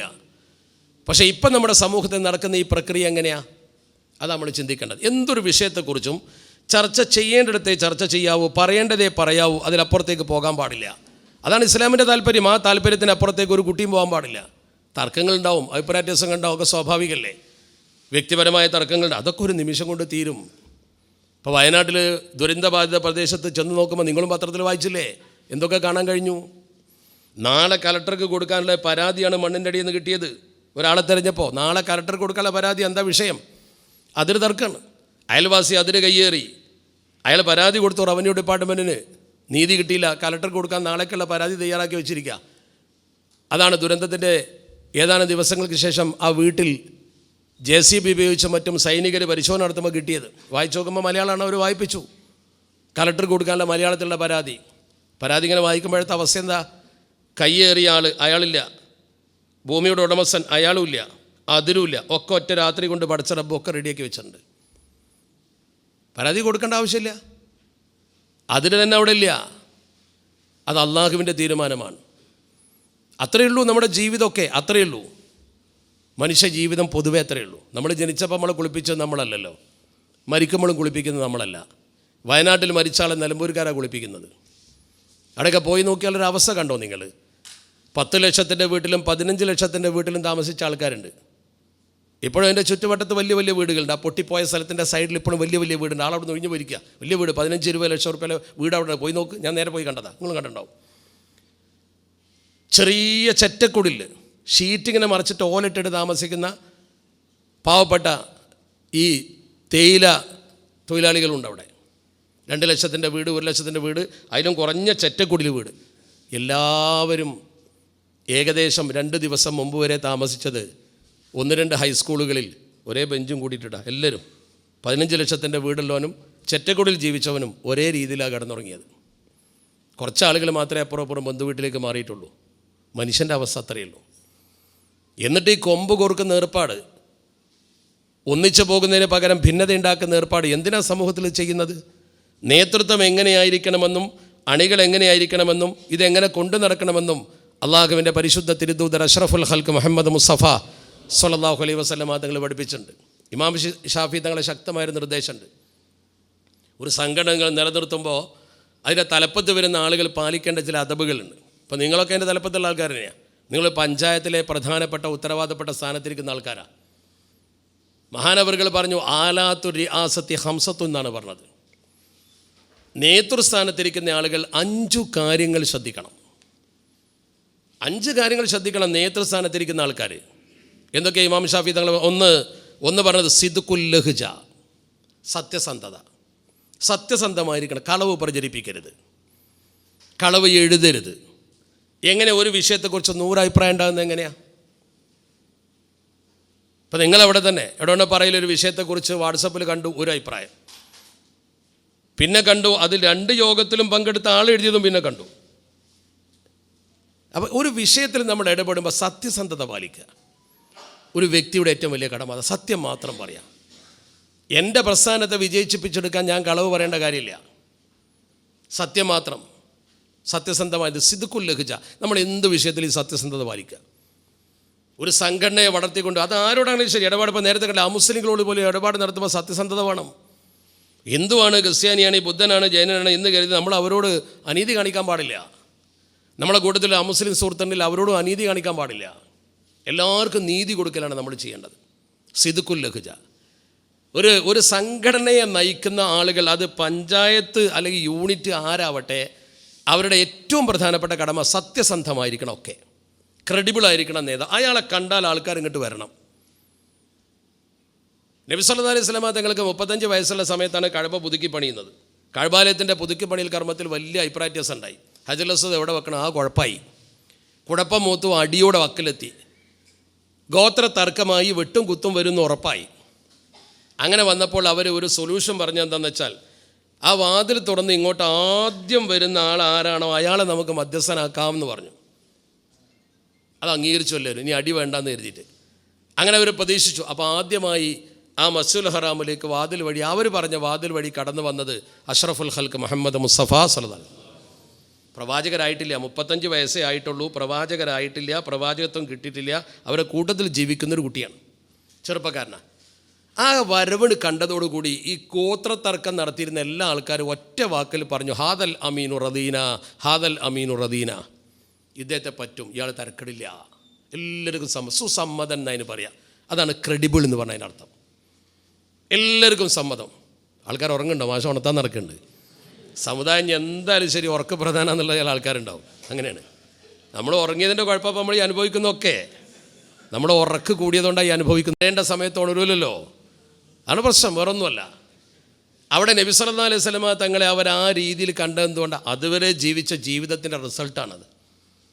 നിങ്ങളൊരു പഞ്ചായത്തിലെ മുസ്ലിം ലീഗിൻ്റെ സെക്രട്ടറി അല്ലെങ്കിൽ വാർഡ് സെക്രട്ടറിയാണ്, നിങ്ങളെ കണ്ട ആൾക്കാർ ഇങ്ങോട്ട് വരണം പാർട്ടിയിലേക്ക്. ഈ തോതിൽ ഉറങ്ങിയാൽ ഒറ്റ കുട്ടി വരൂല. നിങ്ങളെ കണ്ട ആളുകൾ ഇങ്ങോട്ട് വരണം. അതാണ് ക്രെഡിബിലിറ്റി. ഇസ്ലാമിൻ്റെ ഏറ്റവും വലിയ പ്രവാചകർ പ്രബോധനം നടത്തിയത് വലിയ പ്രസംഗം നടത്തിയിട്ടൊന്നുമല്ല. ആ വ്യക്തിത്വം കണ്ടുകൊണ്ട് ആളുകൾ ഇങ്ങനെ കൂടിയിരിക്കുക. ആളുകളെ തന്നിലേക്ക് ആകർഷിക്കാൻ പറ്റിയ വ്യക്തിയാവണം ഇത് കൊണ്ടു നടക്കുന്ന ആൾ. ഓരോരുത്തരും അങ്ങനെ ചെയ്യേണ്ടത്. അത് ഇവരെ മാത്രം പറഞ്ഞിട്ട് കാര്യമില്ല. സ്റ്റേജിൽ അവരിരുന്നു, അതങ്ങനെ ഒരു ഹദീസുണ്ട്, കമാ തക്കൂനൂന കദാലിക യുഅമ്മറു അലൈക്കും എന്നാണ്. ഒക്കെ നബി തങ്ങൾ പണ്ട് പറഞ്ഞിട്ടുണ്ട്, നിങ്ങൾ എങ്ങനെയാണോ അങ്ങനെയായിരിക്കും നിങ്ങളെ നേതാക്കളൊന്ന്. അവിടെ നിന്ന് കയറിയിരുന്ന ആൾക്കാരല്ലത്. അവിടെ എത്ര നന്നാവും അത്ര എവിടെ നന്നാവുള്ളൂ. അത് ഹദീസാണ്. അവിടുന്ന് കയറിയിരുന്നവരായി ഇത് ആകാശത്ത് ഇറങ്ങി വന്നതല്ല. കമാ തക്കൂനൂന, നിങ്ങൾ എങ്ങനെയാണോ കദാലിക യുഅമ്മറു അലൈക്കും, അതുപോലെ നിങ്ങൾക്ക് നേതാക്കൾ ഉണ്ടാവും. ഉമറുൽ ഫാറൂഖ് തങ്ങളെ കാലാണെങ്കിലോ അതേമാതിരി ആൾക്കാർ ഇവിടെ ഉണ്ടാവും. സിദ്ദീഖ് തങ്ങളെ കാലത്താണ് അതിനനുസരിച്ച് ആൾക്കാരുണ്ടാവും. ഇപ്പം നമ്മളെ കോലെന്താ അതിനനുസരിച്ച് ആൾക്കാർ പുറത്തുണ്ടാവും. എന്നാലും ഉള്ളിൽ കുറച്ച് മെച്ചം തന്നെയാണ് നേതാക്കൾ എന്നുള്ള അഭിപ്രായക്കാരൻ ഞാൻ. വെറുതെ ഇതിങ്ങനെ വിമർശിക്കാൻ നല്ല എളുപ്പമാണ്. ഇത് ഉമർ ഫാറൂഖ് തങ്ങളുടെ കാലഘട്ടമല്ല. നമ്മൾ ഒരുപാട് ആളുകളോട് മിങ്കിൾ ചെയ്ത് ജീവിക്കുന്ന ആൾക്കാരാണ്. പഴയ അവസ്ഥയില്ലപ്പോൾ. അവിടെയൊക്കെ നമുക്കൊരു ബലം വേണം. ഞാൻ നേരത്തെ പറഞ്ഞ ഹുദൈഫ റളിയല്ലാഹു തആല ഒരു ഉപദേശമുണ്ട്. എനിക്കെൻ്റെ പ്രിയപ്പെട്ട സംഘടനാ പ്രവർത്തകരോട് ഉപദേശിക്കാനുള്ള ഒരു കാര്യം, രാഷ്ട്രീയ രംഗത്ത് പ്രവർത്തിക്കുന്ന ആൾക്കാർ പ്രത്യേകിച്ച്, നമുക്കെല്ലാവരുമായിട്ട് ഇടപെടേണ്ടി വരും, അല്ലാത്തവർക്കും ഇടപെടേണ്ടി വരും. എല്ലാ ജാതി മതസ്ഥരോടും സകല ആളുകളോടും ഇടപെടേണ്ടി വരും. അവിടെയൊക്കെ ഇടപെടാം. ഇസ്ലാമിന് അനുമതി തന്നിട്ടുണ്ട്. ഹുദൈഫ റളിയല്ലാഹു തആല തൻ്റെ സഹപ്രവർത്തകരോട് സ്ഥിരമായി പറയുന്നൊരു വാക്കുണ്ട്, താരീഖിലുണ്ട്. അതെന്താ പറഞ്ഞതെന്നറിയോ? ഖാലിസിൽ മുഅ്മിന വ ഖാലിത്തിൽ കാഫിറ. നിങ്ങൾ മുസ്ലിങ്ങളോട് മുസ്ലിം അല്ലാത്തവരോടും ഇടപെടേണ്ടി വരും. മുസ്ലിങ്ങളോട് നിങ്ങൾ ശരിക്കും ഖാലിസിൽ മുഅ്മിന വ ഖാലിത്തിൽ കാഫിറ. കാഫിരീങ്ങളോട് സത്യം നിഷേധിക്കുക. കാഫിർ എന്ന് പറഞ്ഞാൽ അപകടമൊന്നുമല്ല, സത്യത്തെ നിഷേധിക്കുന്ന ആൾക്കാരാണ്. ഇസ്ലാം അല്ലാത്ത ആൾക്കാരോട് ഇടപഴകേണ്ടി വരും. മുസ്ലിങ്ങളെ കൂട്ടത്തിൽ ആത്മാർത്ഥമായി ഒരുപാട് കാര്യങ്ങൾ നിങ്ങൾ നിർവഹിക്കേണ്ടി വരും. ഇതൊക്കെ നിങ്ങൾ ചെയ്തോ. പക്ഷേ മൂന്നാമതൊരു വാക്ക് പറഞ്ഞു, ദീനക്കലാത്തക്കലിമന്നഹു വദീനക്കലാത്തക്കലിമന്നഹു. നിങ്ങളെ മതത്തിന് പരിക്കേൽക്കുന്ന പണി ചെയ്യാൻ പാടില്ല. അത്രേ ഉള്ളൂ. നിങ്ങളെ വ്യക്തിത്വത്തിന് പരിക്കേൽക്കുന്ന പണി ചെയ്യാൻ പാടില്ല. നിങ്ങളെ സുഹൃത്തൊരു പക്ഷേ മദ്യപിച്ചേക്കാം, നിങ്ങൾ അതിലേക്ക് പോകാൻ പാടില്ല. നിങ്ങളെ സുഹൃത്തൊരു പക്ഷേ നിസ്കരിച്ചില്ലായിരിക്കാം, അതിലേക്ക് പോകാൻ പാടില്ല. നമ്മുടെ മതത്തിന് പരിക്കേൽക്കുന്ന പണി ഒഴിച്ച് ബാക്കി എല്ലാത്തിനും സഹകരിച്ചോ. ഇത് പറഞ്ഞത് ഹുദൈഫ റളിയല്ലാഹു തആല. നല്ലൊരു വാചകമാണത്. മതേതര രാജ്യത്ത് ജീവിക്കുന്ന നമ്മളൊക്കെ ഉൾക്കൊള്ളേണ്ട ഒരു വാക്കാണ്. അല്ലാഹു അങ്ങനെ തന്നെ പോകാൻ നമുക്ക് തൗഫീക്ക് നൽകട്ടെ. രണ്ടാമത്തെ ഗുണം എന്താണെന്ന് അറിയോ? ഒരു നേതൃരംഗത്തിരിക്കുന്ന ആൾ കിത്മാനു സിർ, രഹസ്യം കാത്തു സൂക്ഷിക്കുക. ഒരു സംഘടന വിജയിക്കണമെങ്കിൽ സംഘടനാപരമായ രഹസ്യം ഉണ്ടാവും, അതുപോലെ നേതൃത്വത്തിൻ്റെ രഹസ്യം ഉണ്ടാവും. എന്ന് പറഞ്ഞാൽ ഇത് മറ്റുള്ളവരെ വഞ്ചിക്കാനുള്ള രഹസ്യമല്ല, മറിച്ച് നമ്മളിപ്പോൾ ഇതിൻ്റെ ഉള്ളിൽ മാത്രം ചർച്ച ചെയ്യേണ്ട ചിലൊരു വിഷയം ഉണ്ടാവും. ഇപ്പോൾ ഇവിടെ ഒരു പക്ഷേ നിങ്ങളെന്ത് ചെയ്യും? നമ്മുടെ നേതൃത്വത്തെ കാര്യം അറിയാൻ വേണ്ടി ചോദ്യം ചെയ്തു എന്ന് വരും. അത് നേതൃത്വത്തെ ധിക്കരിക്കലല്ല. എന്തേ നമ്മളെ പഞ്ചായത്തിൽ അങ്ങനെ അല്ലെങ്കിൽ ഇങ്ങനെ എന്ന് വരെ വിളിച്ച് ചോദിക്കുകയാണ്. അത് ചോദിക്കുമ്പോൾ അവരതിന് മറുപടി പറയും. അത് ഒരു ചോദ്യം ചെയ്യൽ സ്വഭാവത്തിൽ ചിലപ്പോൾ ആയി എന്നൊക്കെ വെറുതെ ഉള്ളാണ്. അപ്പോഴേക്കും എന്ത് ചെയ്യും? യോഗം പിരിയുമ്പോൾ വാട്സപ്പിൽ വന്നിട്ട് ഇന്നാളെ ചോദ്യം ചെയ്തു, ആ കുഴപ്പമായി, അതപ്പോൾ വാട്സപ്പിലെത്തി. ഒരു സംഗതി ആദ്യം വാട്സപ്പിലിടുന്ന ആളാണ്, അയാൾക്കാണ് കൂലി കൂടുതലെന്ന് വിശ്വസിക്കുന്ന ആൾക്കാരാണ് നമ്മൾ. അങ്ങനെ ഒരു വിശ്വാസം നമ്മൾ ആൾക്കാർക്കുണ്ട്. ഞാൻ വെറുതെ പറയല്ല. ഖാദി മാസം ഉറപ്പിക്കും മുമ്പ് വാട്സപ്പ് ഖാദിമാർ ഉറപ്പിച്ചല്ലോ. ഇതൊക്കെ നമ്മുടെ സമൂഹത്തിൽ നടക്കുകയാണ്. അതിന് കയറൂരി വിട്ട ഒരു മീഡിയ ലോകത്തുണ്ട് താനും. അപ്പോൾ കിത്തമാനുസരിച്ച് നമുക്ക് ചില രഹസ്യങ്ങളുണ്ടാവും. അതെല്ലാവരും അറിയാൻ പറ്റില്ല. എല്ലാ കാര്യങ്ങളും എല്ലാവരും അറിയണം എന്നുള്ളത് ശരിയല്ല. ഇപ്പം ചില പാർട്ടി പ്രവർത്തകർക്ക് നേതൃത്വം എടുക്കുന്ന തീരുമാനം അപ്പം തന്നെ താഴെ തട്ടിൽ അറിയണം. അവനോട് ചോദിക്കാതെ തീരുമാനത്തെ തെറ്റായിപ്പോയി എന്നുള്ള അഭിപ്രായക്കാരും ഉണ്ടാവും. ആ നേതൃത്വം എടുക്കുന്ന തീരുമാനത്തെ അംഗീകരിക്കലാണ് അണികൾ. ആ നേതൃത്വത്തോട് ചോദിക്കാനുള്ള ഇത്തരം സഭകളിൽ വേണ്ടപ്പെട്ടവർ ചോദിക്കും, അവരതിന് ക്ലാരിഫിക്കേഷനും തരും. മുഷാവറ ചെയ്ത് തീരുമാനമെടുക്കും അവർ. അതിനെന്താ തർക്കമുള്ളത്? അവിടെ നമ്മളൊരിക്കലും നേതൃത്വത്തെ മറികടക്കുന്നവരാകരുത്. മറ്റൊന്ന് അൽ വഫാ ബിൽ അഹ്ദ്, ഏറ്റെടുത്ത കാര്യം കൃത്യമായി നിർവഹിക്കുക. ഏറ്റെടുത്ത കാര്യം കൃത്യമായി ഞാൻ ഇത്തരം യോഗത്തിലൊക്കെ പ്രിയപ്പെട്ട സംഘടനാ പ്രവർത്തകരോട് പറയാണ്ട് തെറ്റിദ്ധരിക്കരുത്. നിങ്ങളൊരു പഞ്ചായത്ത് മെമ്പറാണെങ്കിൽ അയാൾ ഏറ്റെടുത്ത കാര്യം നിർവഹിക്കാൻ തന്നെ അർത്ഥം എന്താ അറിയോ? 5 കൊല്ലം കഴിഞ്ഞ് അവിടെ ഒരു ലീഗുകാരൻ മത്സരിച്ചാൽ അയാൾ തോറ്റു പോകുന്ന ഏർപ്പാടുണ്ടാക്കരുത്, എന്നാൽ മതി. അതിലെല്ലാം ഉണ്ട്, ഞങ്ങൾക്കൊക്കെ മനസ്സിലാക്കാം. വേറെ ഒരാളവിടെ പാർട്ടിൻ്റെ ചിഹ്നത്തിൽ മത്സരിച്ചാൽ അയാൾ തോറ്റു പോകുന്നൊരു ഏർപ്പാടുണ്ടാക്കരുത്. അതോടൊപ്പം തന്നെ ഞാൻ മാത്രം മത്സരിച്ചാലേ ജയിക്കുള്ളൂ എന്നൊരു തറവാട്ട് സ്വഭാവം ഉണ്ടാക്കരുത്. രണ്ടും ഉണ്ടാക്കരുത്. പാർട്ടിക്ക് വേണ്ടി പ്രവർത്തിക്കണം, തനിക്ക് വേണ്ടിയല്ല. ഞാനിത് പറയുമ്പോൾ നിങ്ങൾ നമ്മുടെ വിശ്വാസത്തിലും പ്രവർത്തനത്തിലും എങ്ങനെ ആയിരിക്കണമെന്നൊക്കെ ഇസ്ലാം കൃത്യമായി പറയും. നമുക്ക് മാർഗ്ഗരേഖയുണ്ട്. അതുപോലെ തന്നെ വളരെ പ്രധാനമാണ് ബദലുൻ നസിഹ, ഗുണകാംക്ഷാ മനോഭാവം. നാലാമത്തേത് ഇമാം ഷാഫി തങ്ങൾ പറഞ്ഞതാ. വലിയ ദീർഘദിട്ടിയും കാഴ്ചപ്പാടുള്ള വലിയ പണ്ഡിതനാണ്. ആ ഇമാം ഷാഫി തങ്ങൾ കറക്റ്റായിട്ട് പറഞ്ഞ വാചകമാണത്. കൃത്യമായി പറഞ്ഞു ഇമാം ഷാഫി തങ്ങൾ. എല്ലാവരെയും ചേർത്ത് പിടിക്കലാണ് ബദലുൻ നസിഹ. എൻ്റെ ആൾക്കാരെ മാത്രമല്ല, ഗ്രൂപ്പ് ആവലല്ല. അങ്ങനെയാണ് ചെയ്യേണ്ടത്. നമ്മൾ സ്വന്തമായി. അതുപോലെ തന്നെ അദാ ഉൽ അമാന, സത്യസന്ധത കാത്തു, അമാനത്ത്. സാമ്പത്തിക രംഗത്തൊക്കെ വലിയ സൂക്ഷ്മത വേണം. ഒരു മനുഷ്യനെ സമൂഹത്തിൽ ഇടിച്ചു താഴ്ത്താൻ പറ്റുന്ന ഏറ്റവും വലിയ വിഷയം സാമ്പത്തികമാണ്. അവിടെ നമ്മളെപ്പോഴും വളരെ സൂക്ഷ്മത, അമാനത്ത്, പൊതുമുതൽ, അതുമൊന്ന് സൂക്ഷിക്കണം. അത് ഒരാളെ ബാധിക്കുന്ന വിഷയമല്ല, അത് പാർട്ടിയെ മൊത്തം ബാധിക്കും. ഇപ്പോൾ ഞാൻ ചെറിയൊരു ചോദ്യം ചോദിക്കട്ടെ. ഇപ്പോൾ നമ്മുടെ പ്രിയപ്പെട്ട സെയ്ദ് സാദിഖ് അലി ശിഹാബ് ഒരു ആഹ്വാനം ചെയ്തു. വയനാട് ദുരന്തം ഒരു 30 കോടിയിലേക്ക് അതിങ്ങനെ അടുക്കുകയാണ്. കഴിഞ്ഞു. എന്തേ കാരണം? ജനങ്ങൾക്കുള്ള വിശ്വാസമാണത്. ആ വിശ്വാസം കോടികളാണ്. മറ്റെവിടെയും അത്ര വലിയ സംഭവം വന്നിട്ടില്ല. അമുസ്ലിങ്ങൾ പോലും എഴുതിയില്ലേ? പാണക്കാട് തങ്ങൾ കേരളത്തിൻ്റെ ബജറ്റല്ല അവതരിപ്പിക്കുന്നത്, അദ്ദേഹം കേരളത്തിൻ്റെ ധനകാര്യമന്ത്രിയല്ല, എന്നിട്ട് പോലും അദ്ദേഹം ചെയ്യുന്ന ഈ സേവനമെന്ന് പറഞ്ഞുകൊണ്ട് എഴുതിയത് അമുസ്ലിങ്ങളാണ്. അതൊക്കെ നിങ്ങൾ അറിയുന്ന കാര്യം, അതുകൊണ്ട് ഞാൻ ആവർത്തിക്കുന്നില്ല. എന്തുകൊണ്ടാണ് ഇത്രയും പണം ഒഴുകിയെത്തിയത്? അത് തങ്ങളിലും ഈ പാർട്ടിയിലുമുള്ള വിശ്വാസം ഒന്നുകൊണ്ട് മാത്രമാണെന്ന് ഞാൻ പറയാം. ഒരു വിശ്വാസമാണ്, അത് പെട്ടെന്ന് ഉണ്ടാക്കിയെടുക്കാൻ പറ്റിയൊന്നുമല്ല. കാലങ്ങളായി ചെയ്ത ഒരു ക്രെഡിബിലിറ്റിയുടെ ഭാഗമാണത്. അതുകൊണ്ടാണത് അത്ര വലിയ വിജയം, ഒരു വൈകാരിക വിഷയമായിട്ട് കൂടി ഇത്ര വലിയ വിജയം. ആ വിജയത്തിൻ്റെ പിന്നിൽ നമ്മൾ അഹങ്കരിക്കൽ, അത് അദാ ഉൽ അമാനത്താണ്. ആ അമാനത്ത് ഇപ്പോൾ നിർവഹിച്ചുകൊണ്ടിരിക്കുകയാണ്. സഹായം കൊടുത്തു, വാഹനങ്ങൾ കൊടുത്തു, അതിങ്ങനെ തുറന്നുകൊണ്ടിരിക്കുകയാണ്. അപ്പോൾ ഇന്ത്യയിലെ മുസ്ലിങ്ങൾക്ക് അന്തസ്സുണ്ടാകൂ എന്ന് കേരളം തെളിയിച്ചു കഴിഞ്ഞൊരു സാഹചര്യത്തിലാണ് നമ്മളുള്ളത്. അതിനിടക്കാണ് നമുക്ക് ഈ ഏറിയ ഭിന്നിപ്പുകളൊക്കെ ഉണ്ടാകുന്നത്. ഞാൻ തുടക്കത്തിൽ പറഞ്ഞ വിഷയം, നമ്മുടെ പൂർവികരായ പണ്ഡിത നേതാക്കൾക്ക് കൃത്യമായി ബോധ്യമുള്ളത് കൊണ്ടാണല്ലോ ആ നേതാക്കൾ ഈ തരത്തിലൊക്കെ രാഷ്ട്രീയത്തെയും മതത്തെയും ഒരുമിച്ച് കൊണ്ടുപോയത്. നിങ്ങൾക്ക് ഓർമ്മയുണ്ടോ ഇല്ലെന്ന് എനിക്കറിയില്ല. ബഹുമാനപ്പെട്ട KT മാനു മുസ്ലിയാർ, അദ്ദേഹം ജീവിച്ചിരുന്ന കാലത്ത് അള്ളാഹു അദ്ദേഹത്തിന് മഗ്ഫിറത്തും മർഹമത്തും കൊടുക്കട്ടെ, നല്ല ദിശനാശാലിയായ പണ്ഡിതനായിരുന്നു. 1992 മെയ് മാസം 23, 24 തീയതികളിൽ 92 ബാബരി മസ്ജിദിൻ്റെ പ്രശ്നം കത്തിജ്വലിച്ച് നിൽക്കുന്ന സമയമാണ്. ആ സന്ദർഭത്തിലാണ് ഇന്ത്യയിലെ മുസ്ലിങ്ങൾ ഇതൊരു വലിയ വിഷയവും വെല്ലുവിളിയുമായി ഏറ്റെടുത്ത് വലിയ യോഗങ്ങൾ സംഘടിപ്പിച്ച് ഓൾ ഇന്ത്യ മില്ലി കൗൺസിലൊക്കെ രൂപപ്പെടുന്ന സമയമാണ്. അതിൻ്റെ ഒരു പ്രധാനപ്പെട്ട യോഗം ഞാൻ പറഞ്ഞ ഈ തീയതിക്ക് 92 മെയ് 23, 24 തീയതികളിൽ ബോംബെയിലെ മോർലാൻഡ് കമ്മ്യൂണിറ്റി ഹാളിൽ നടന്നിരുന്നു. ഈ മോർലാൻഡ് കമ്മ്യൂണിറ്റി ഹാളിൽ നടന്നിരുന്ന ആ യോഗത്തിൽ എല്ലാ മതസംഘടനകളുടെയും പ്രതിനിധികൾ ക്ഷണിച്ചിരുന്നു. കൂടുതൽ സമസ്ത കേരള ജമിയത്തുൽ ഉലമ കേരളത്തിലെ ഒരു പ്രബല സംഘടനയായതുകൊണ്ട് അതിനെയും ക്ഷണിച്ചിരുന്നു, എല്ലാ സംഘടനയും ക്ഷണിച്ചിരുന്നു. സമസ്തയുടെ പ്രതിനിധിയായിട്ട് അവർ ക്ഷണിച്ചത് ബഹുമാനപ്പെട്ട ശംസുൽ ഉലമ EK അബൂബക്കർ മുസ്ലിയാരെയാണ്. അദ്ദേഹം അതിന് ചുമതലപ്പെടുത്തി മാനു മുസ്ലിയാരെ സമസ്തൻ്റെ പ്രതിനിധിയായി പോകാൻ. മാനു മുസ്ലിയാർ ആ യോഗത്തിലേക്ക് പോകുന്നതിന് മുമ്പ് ആ യോഗത്തിൽ അവതരിപ്പിക്കേണ്ട ഒരു പ്രബന്ധം തയ്യാറാക്കി. ആ പ്രബന്ധം കണ്ട ആളാണ് ഞാൻ. അത് കോഴിക്കോട് കൊണ്ടുവന്ന ഓഫീസിൽ ശംസുൽ ഉലമ EK അബൂബക്കർ മുസ്ലിയാർക്ക് വായിച്ചു കൊടുത്തു.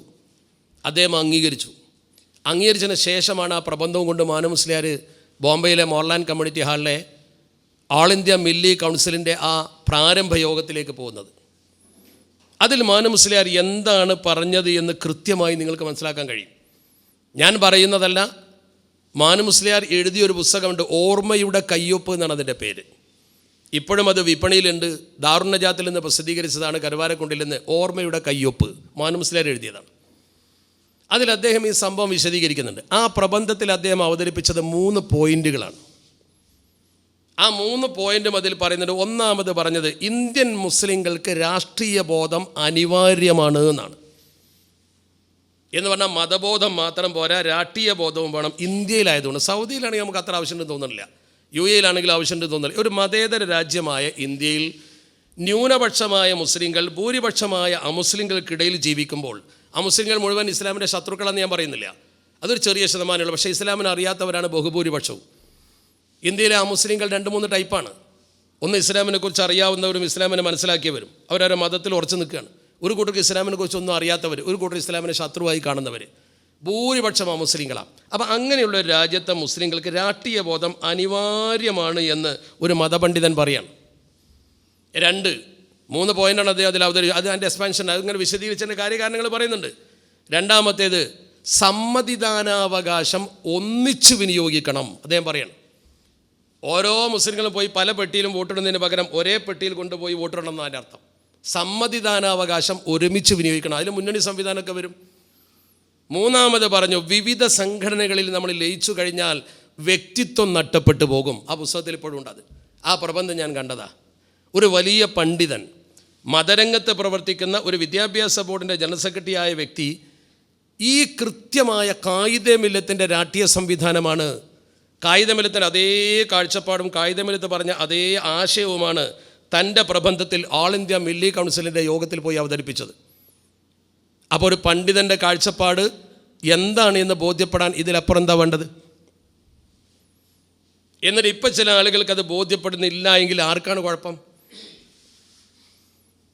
ഇപ്പോൾ ഒന്നിനെ നശിപ്പിക്കാനും സമൂഹത്തിൽ ഭിന്നത ഉണ്ടാക്കാനും ശ്രമിക്കുന്ന ആളുകൾ ഒന്ന് ആലോചിക്കണ്ടേ?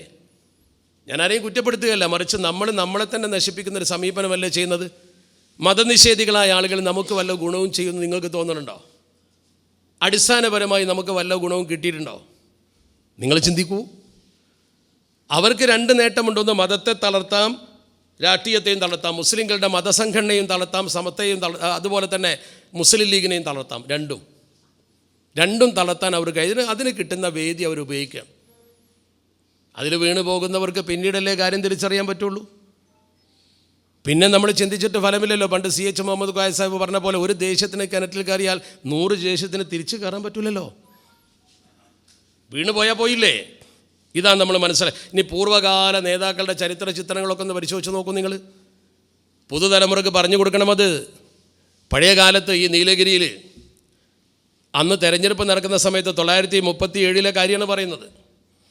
അന്ന് പശ്ചിമതീര മണ്ഡലം എന്ന് പറയുന്നൊരു മണ്ഡലമാണ്. ഈ പശ്ചിമതീര മണ്ഡലത്തിൽ മത്സരം നടക്കുന്ന സമയത്ത് സർവേന്ത്യ മുസ്ലിം ലീഗുള്ള കാലത്തോട്ട്, ഇന്ത്യൻ യൂണിയൻ മുസ്ലിം ലീഗല്ല, അന്ന് മുസ്ലിം ലീഗിൻ്റെ സ്ഥാനാർത്ഥിക്ക് തെരഞ്ഞെടുപ്പ് പ്രചരണത്തിന് സഹായകമായി രൂപീകരിച്ച കമ്മിറ്റിയിൽ പ്രചരണ ചുമതല, അതായത് ഈ മുസ്ലിം ലീഗ് സ്ഥാനാർത്ഥിയെ വിജയിപ്പിക്കാനുള്ള പ്രചരണ ചുമതല ശരിക്കും നിർവഹിച്ചിരുന്നത് പാങ്ങിൽ അഹമ്മദ് കുട്ടി മുസ്ലിയാരാണ്. അതേ മതരംഗത്ത് പ്രവർത്തിക്കുന്ന ശക്തനായ നേതാവാണ്. മുസ്ലിം ലീഗിൻ്റെ സ്ഥാനാർത്ഥിയുടെ പ്രചരണ ചുമതല അദ്ദേഹം ഏറ്റെടുത്തു. ഇത് എവിടെ ഉണ്ടെന്ന് ചോദിച്ചാൽ പാങ്ങിൽ അഹമ്മദ് കുട്ടി മുസ്ലിയാരുടെ സ്മരണികയിലുണ്ട്. രാഷ്ട്രീയ രംഗത്ത് അത്ര സജീവമായി പ്രവർത്തിച്ചു അദ്ദേഹം. ഞാനീ പറയുന്നതിൻ്റെ അർത്ഥം എല്ലാ സമസ്തക്കാരും ലീഗാരാവണമെന്നല്ല അതിൻ്റെ അർത്ഥം. മറിച്ച് നമ്മുടെ പാരമ്പര്യത്തെ മറക്കരുത്, നശിപ്പിക്കാൻ ശ്രമിക്കരുത്. നമ്മൾ തമ്മിൽ ഭിന്നതയുണ്ടായാൽ ചിരിക്കുന്ന കുറേ ആളുകളുണ്ടാവും. അതിന് അവസരം നഷ്ടപ്പെടുത്തണം എന്നാണ് പറയുന്നത്. നിങ്ങളുടെ അടുത്ത പ്രദേശമായ അരീക്കോട്ട് പറവണ്ണ മൊയ്തീൻകുട്ടി മുസ്ലിയാർ വന്നിട്ട് മുസ്ലിം ലീഗിൻ്റെ സമ്മേളനത്തിൽ കമ്മ്യൂണിസത്തെക്കുറിച്ച് ഘോരം പ്രസംഗിച്ചത് അദ്ദേഹത്തിൻ്റെ ചരിത്ര പുസ്തകത്തിലുണ്ട്. പറവണ്ണയുടെ അവരൊക്കെ ആദ്യകാല നേതാക്കളാണ്. അദ്ദേഹത്തിൻ്റെ പ്രസംഗം ശരിക്കും കമ്മ്യൂണിസം എന്താണെന്ന് ഞങ്ങൾ ബോധ്യപ്പെടുത്തുന്നതായിരുന്നു. അരീക്കോട് മണൽപ്പുറത്തെ മുസ്ലിം ലീഗിൻ്റെ സമ്മേളനത്തിലെ പ്രസംഗം എന്ന് അദ്ദേഹത്തിൻ്റെ ചരിത്രം എഴുതിയ പുസ്തകത്തിൽ ഞാൻ വായിച്ചിട്ടുണ്ട്. ഞാൻ പറഞ്ഞ ഈ 2 പുസ്തകവും ഇപ്പോഴും നിങ്ങൾക്ക് കിട്ടും. ആ വ്യക്തികൾ ജീവിച്ചതിൻ്റെ ചിത്രമാണ് അതിൽ കാണുന്നത്. ഇസ്ലാം മത വിദ്യാഭ്യാസ ബോർഡ് എന്ന് പറയുന്നൊരു സംവിധാനം കേരളത്തിൽ 10,000-ൽ പരം മദ്രസ നടത്തുന്നുണ്ട്. അത് ഒരു വിദ്യാഭ്യാസ ബോർഡ് എന്ന ലെവലിലേക്ക് ഉയർത്തിക്കൊണ്ടുവന്നതിൽ മുഖ്യ പങ്ക് വഹിച്ചാൽ KP ഉസ്മാൻ സാഹിബാണ്. KP ഉസ്മാൻ സാഹിബാണ് അതിനെ അലകും പിടിയും നേരെയാക്കി ഒരു വലിയ വിദ്യാഭ്യാസ സംവിധാനമാക്കി മാറ്റിയത്. ഈ KP ഉസ്മാൻ സാഹിബ് MSFൻ്റെ പ്രഥമ ജനറൽ സെക്രട്ടറിയാണ്. MSFിലൂടെയാണ് വളർന്നു വന്നത്. ബാഫയ്ക്ക് തങ്ങൾ പിന്നെ കൊണ്ടുപോയി സമത്തയുടെ ഓഫീസിൽ അദ്ദേഹത്തെ ഇരുത്തി ഓഫീസ് സെക്രട്ടറിയാക്കി മാറ്റിയപ്പോൾ സജീവ രാഷ്ട്രീയെ നിർത്തി വെച്ചതാണ്. ഇതെവിടെ ഉണ്ടെന്ന് ചോദിച്ചാൽ ഒക്കെ ഞാൻ പറയുമ്പോൾ തെളിവ് വേണ്ടി വരും. KP ഉസ്മാൻ സാഹിബ് എന്ന് പറയുന്നൊരു പുസ്തകം ഇറക്കിയിട്ടുണ്ട്, ദാറുദ്ദീൻ ഇറക്കിയിട്ടുള്ളത്. വായിച്ചു നോക്കൂ, അതിലുണ്ട്.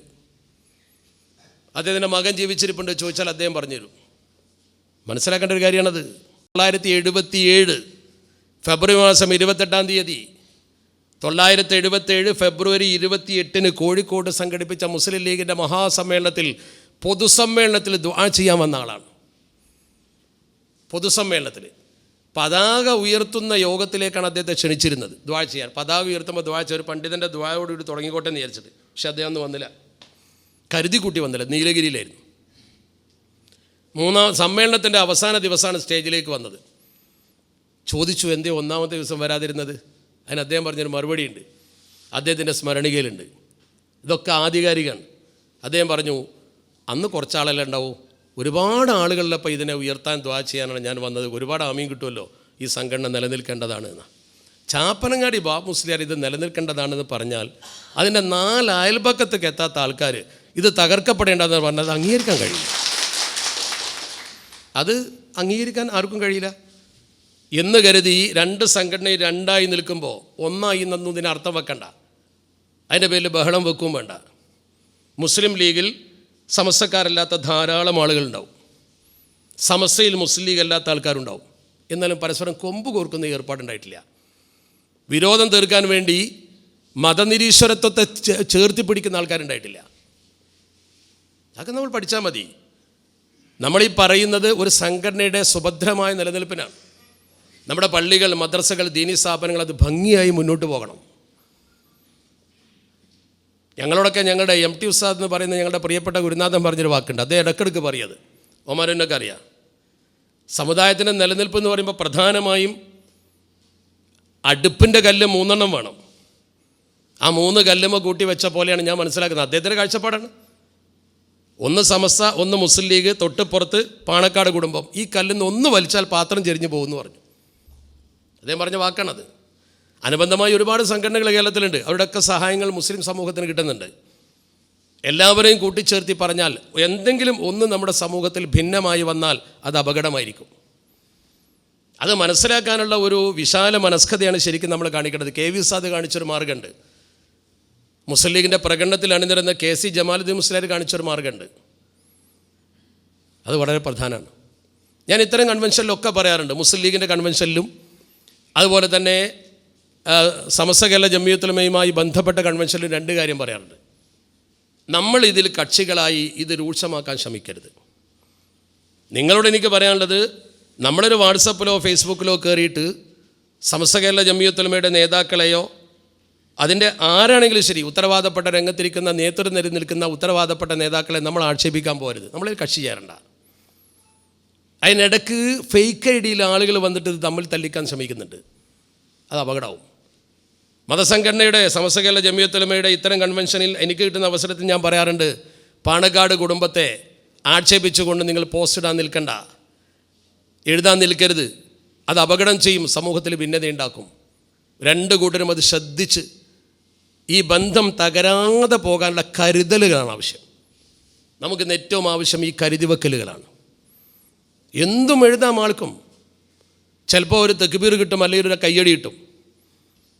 അതിനുവേണ്ടി പ്രസംഗിച്ചിട്ട് വലിയ പ്രയോജനമില്ല. ഞാനൊക്കെ ഏകദേശം ഒരു 30 കൊല്ലത്തിലധികമായി ഈ രംഗത്ത്, 32 കൊല്ലത്തോളമായി. പൊക്കുന്നതിനനുസരിച്ച് പൊങ്ങിയാൽ നിലനിൽപ്പുണ്ടാവില്ല. നിൽക്കുന്ന തറയുടെ അന്തസ്സ് മനസ്സിലാക്കണം ആദ്യം.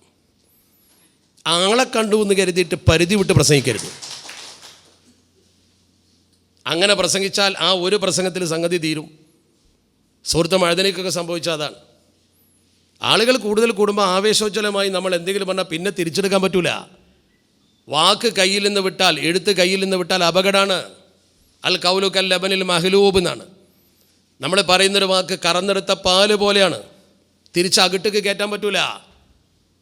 നമ്മുടെ ഒരു വാക്ക് പ്രസംഗിച്ചു അല്ലെങ്കിൽ പറഞ്ഞു എഴുതി, അൽ കൗലു കൽ ലബനിൽ മഹ്ലൂബി ലൈസ ലഹു റദ്ദുൻ ഫകൈഫ യറുദ്ദുൽ ഹാലിബുൽ ലബനാന. കറന്ന ആളെങ്ങനെ പാൽ അകട്ടിലേക്ക് പിന്നെ തിരിച്ചു കയറ്റാൻ കഴിയില്ലല്ലോ. പറഞ്ഞ വാക്ക് പിന്നെ നമ്മൾ എന്ത് ചെയ്തിട്ടും കാര്യമില്ല. വേദനിപ്പിക്കുന്ന സമൂഹത്തിൽ ഭിന്നത ഉണ്ടാക്കുന്ന വാക്ക് നമ്മളാരും പറയാൻ പാടില്ല. ഓരോ സംഘടനാ പ്രവർത്തനം മനസ്സിലാക്കേണ്ട കാര്യം, ഒരിക്കലും ഒരു മനുഷ്യൻ ദുൽവജ്ഹൈനി ആകാനും പാടില്ല എന്നാണ് അഷ്റഫുൽ ഖൽഖ് മുഹമ്മദ് മുസ്തഫ സല്ലല്ലാഹു അലൈഹി വസല്ലം. ഒരിക്കലും ദുൽവജ്ഹൈനി, 2 മുഖമുള്ളവനാകാൻ പാടില്ല എന്നാണ്. 2 മുഖം എന്ന് പറഞ്ഞാൽ എന്താ? നമ്മുടെ അടിയിലൊക്കെ ഉണ്ടാവും. അങ്ങനെ നല്ല സംഘടനാ പ്രവർത്തനമായിരിക്കും, പക്ഷേ പ്രസിഡന്റ് എത്തുമ്പോൾ ഒന്ന് പറയും, സെക്രട്ടറി വേറൊന്നും എന്ന് പറയും. 2 ആളെയും കൂട്ടി ഇങ്ങനെ 2 ആളെ ആളാവും. ആ ജാതി ആൾക്കാർ ഏറ്റവും ഇന്നമിൻ ഷിറാറിന്നാസി എന്ന ഹദീത്ത്, ഏറ്റവും നീചന്മാരായ ആൾക്കാരാണ് അവർ. തമ്മിലിങ്ങനെ പ്രശ്നം ഉണ്ടാക്കുക, ഇപ്പുറത്ത് നിന്ന് അത് പറയുക, അപ്പുറത്ത് നിന്ന് ഇത് പറയുക. ഇങ്ങനെ സമൂഹത്തിൽ ഭിന്നത ഉണ്ടാക്കാൻ ശ്രമിക്കുന്ന ആളുകൾ ഇന്നമിൻ ഷിറാറിന്നാസി അഷ്റഫുൽ ഖൽഖ് മുഹമ്മദ് മുസ്തഫ സല്ലല്ലാഹു അലൈഹി വസല്ലം. അപ്പോൾ ഒരിക്കലും നമ്മൾ അങ്ങനെ ആവാൻ പാടില്ല. നമ്മൾ ശരിക്കും നമ്മുടെ കടമകൾ കൃത്യമായി നിർവഹിക്കുക, അതാണ് പ്രധാനം. ഞാൻ എപ്പോഴും പറയാറുണ്ട്, അങ്ങോട്ടും ഇങ്ങോട്ടുമുള്ള സഹകരണം ഇത് 2ലും ഉണ്ടായിട്ടുണ്ട്. അങ്ങോട്ടും സഹകരിച്ചിട്ടുണ്ട്, ഇങ്ങോട്ടും സഹകരിച്ചിട്ടുണ്ട്. ഞാൻ ഇപ്പോഴത്തെ ഒരു സാഹചര്യം എന്നുള്ളതുകൊണ്ട് മാത്രം പറയാണ്. ഇപ്പോൾ 984 നിങ്ങൾക്കറിയാം, ഈ മഞ്ചേരി നിയോജക മണ്ഡലത്തിൽ ഇസാ ഗുരുക്കള മത്സരിച്ചത് നിങ്ങൾക്കൊക്കെ അറിയാം. ഇസാ ഗുരുക്കൾ മഞ്ചേരി നിയോജക മണ്ഡലത്തിൽ മത്സരിക്കുന്ന സമയത്ത് 984 അന്ന് CH മുഹമ്മദ് കോയ സാഹിബിൻ്റെ നിര്യാണത്തിൽ ഇസാ ഗുരുക്കൾ സ്ഥാനാർത്ഥിയായി വന്നു. ഇസാ ഗുരുക്കളെതിരായി സ്ഥാനാർത്ഥിയായി വന്നത് ഫാറൂഖ് മൗലവി, അങ്ങക്ക് ഓർമ്മ ഉണ്ടാവും. അദ്ദേഹം ഒരു പുതിയ പാർട്ടിയായിട്ടാണ് വന്നത്, MDP എന്നാണ് എൻ്റെ പേര്. ഓർമ്മയുണ്ടോ? മുസ്ലിം ഡെമോക്രാറ്റിക് പാർട്ടി. MDP ഉണ്ടായി. MDPയുടെ തലപ്പത്ത് അദ്ദേഹം വന്നു. അങ്ങനെ MDP ശക്തമായി പ്രചരിപ്പിച്ചു, ഇത് സുന്നത്ത് ജമാഅത്തിൻ്റെ ഒരു പാർട്ടിയാണ്, അവിടെ സുന്നികളായ ആൾക്കാരെ മുഴുവൻ ഫാറൂഖ് മൗലവിക്ക് വോട്ട് ചെയ്യണം എന്ന് പറഞ്ഞ് ശക്തമായ പ്രചരണം നടത്തിയതിനെ പിന്തുണക്കാനും ആളുണ്ടായി. അങ്ങനെ അവർ ആ വാക്ക് ജനങ്ങൾക്ക് കൂടുതൽ ബോധ്യപ്പെടുത്താൻ വേണ്ടി ആലിമീങ്ങളുടെ ഒരു വലിയ പണ്ഡിത സമ്മേളനം വെച്ചു മഞ്ചേരിയിൽ, വലിയ പണ്ഡിത സമ്മേളനം. ആ പണ്ഡിത സമ്മേളനത്തിലേക്ക് റയീസുൽ മുഹഖിഖീൻ കണ്ണിയത്ത് ഉസ്താദിനെ ക്ഷണിച്ചു. കണ്ണിയത്ത് ഉസ്താദ് ഏറ്റവും നിഷ്കളങ്കനാണല്ലോ, കണ്ണിയത്ത് ഉസ്താദിനെ അതിൽ പങ്കെടുപ്പിക്കാനുള്ള എല്ലാ ഏർപ്പാടും അവർ ചെയ്തു. ഇസാഖ് ഗുരുക്കൾ ഈ വിവരം അറിഞ്ഞു. ഈ പണ്ഡിത സമ്മേളനത്തിൻ്റെ വാർത്ത പുറത്തു വന്നു. MDPയുടെ വിഷയം പത്രത്തിൽ ചർച്ചയായി. നമ്മുടെ മഹാന്മാരായ പണ്ഡിതന്മാർ ഈ വിഷയം ശരിക്കും മനസ്സിലാക്കി.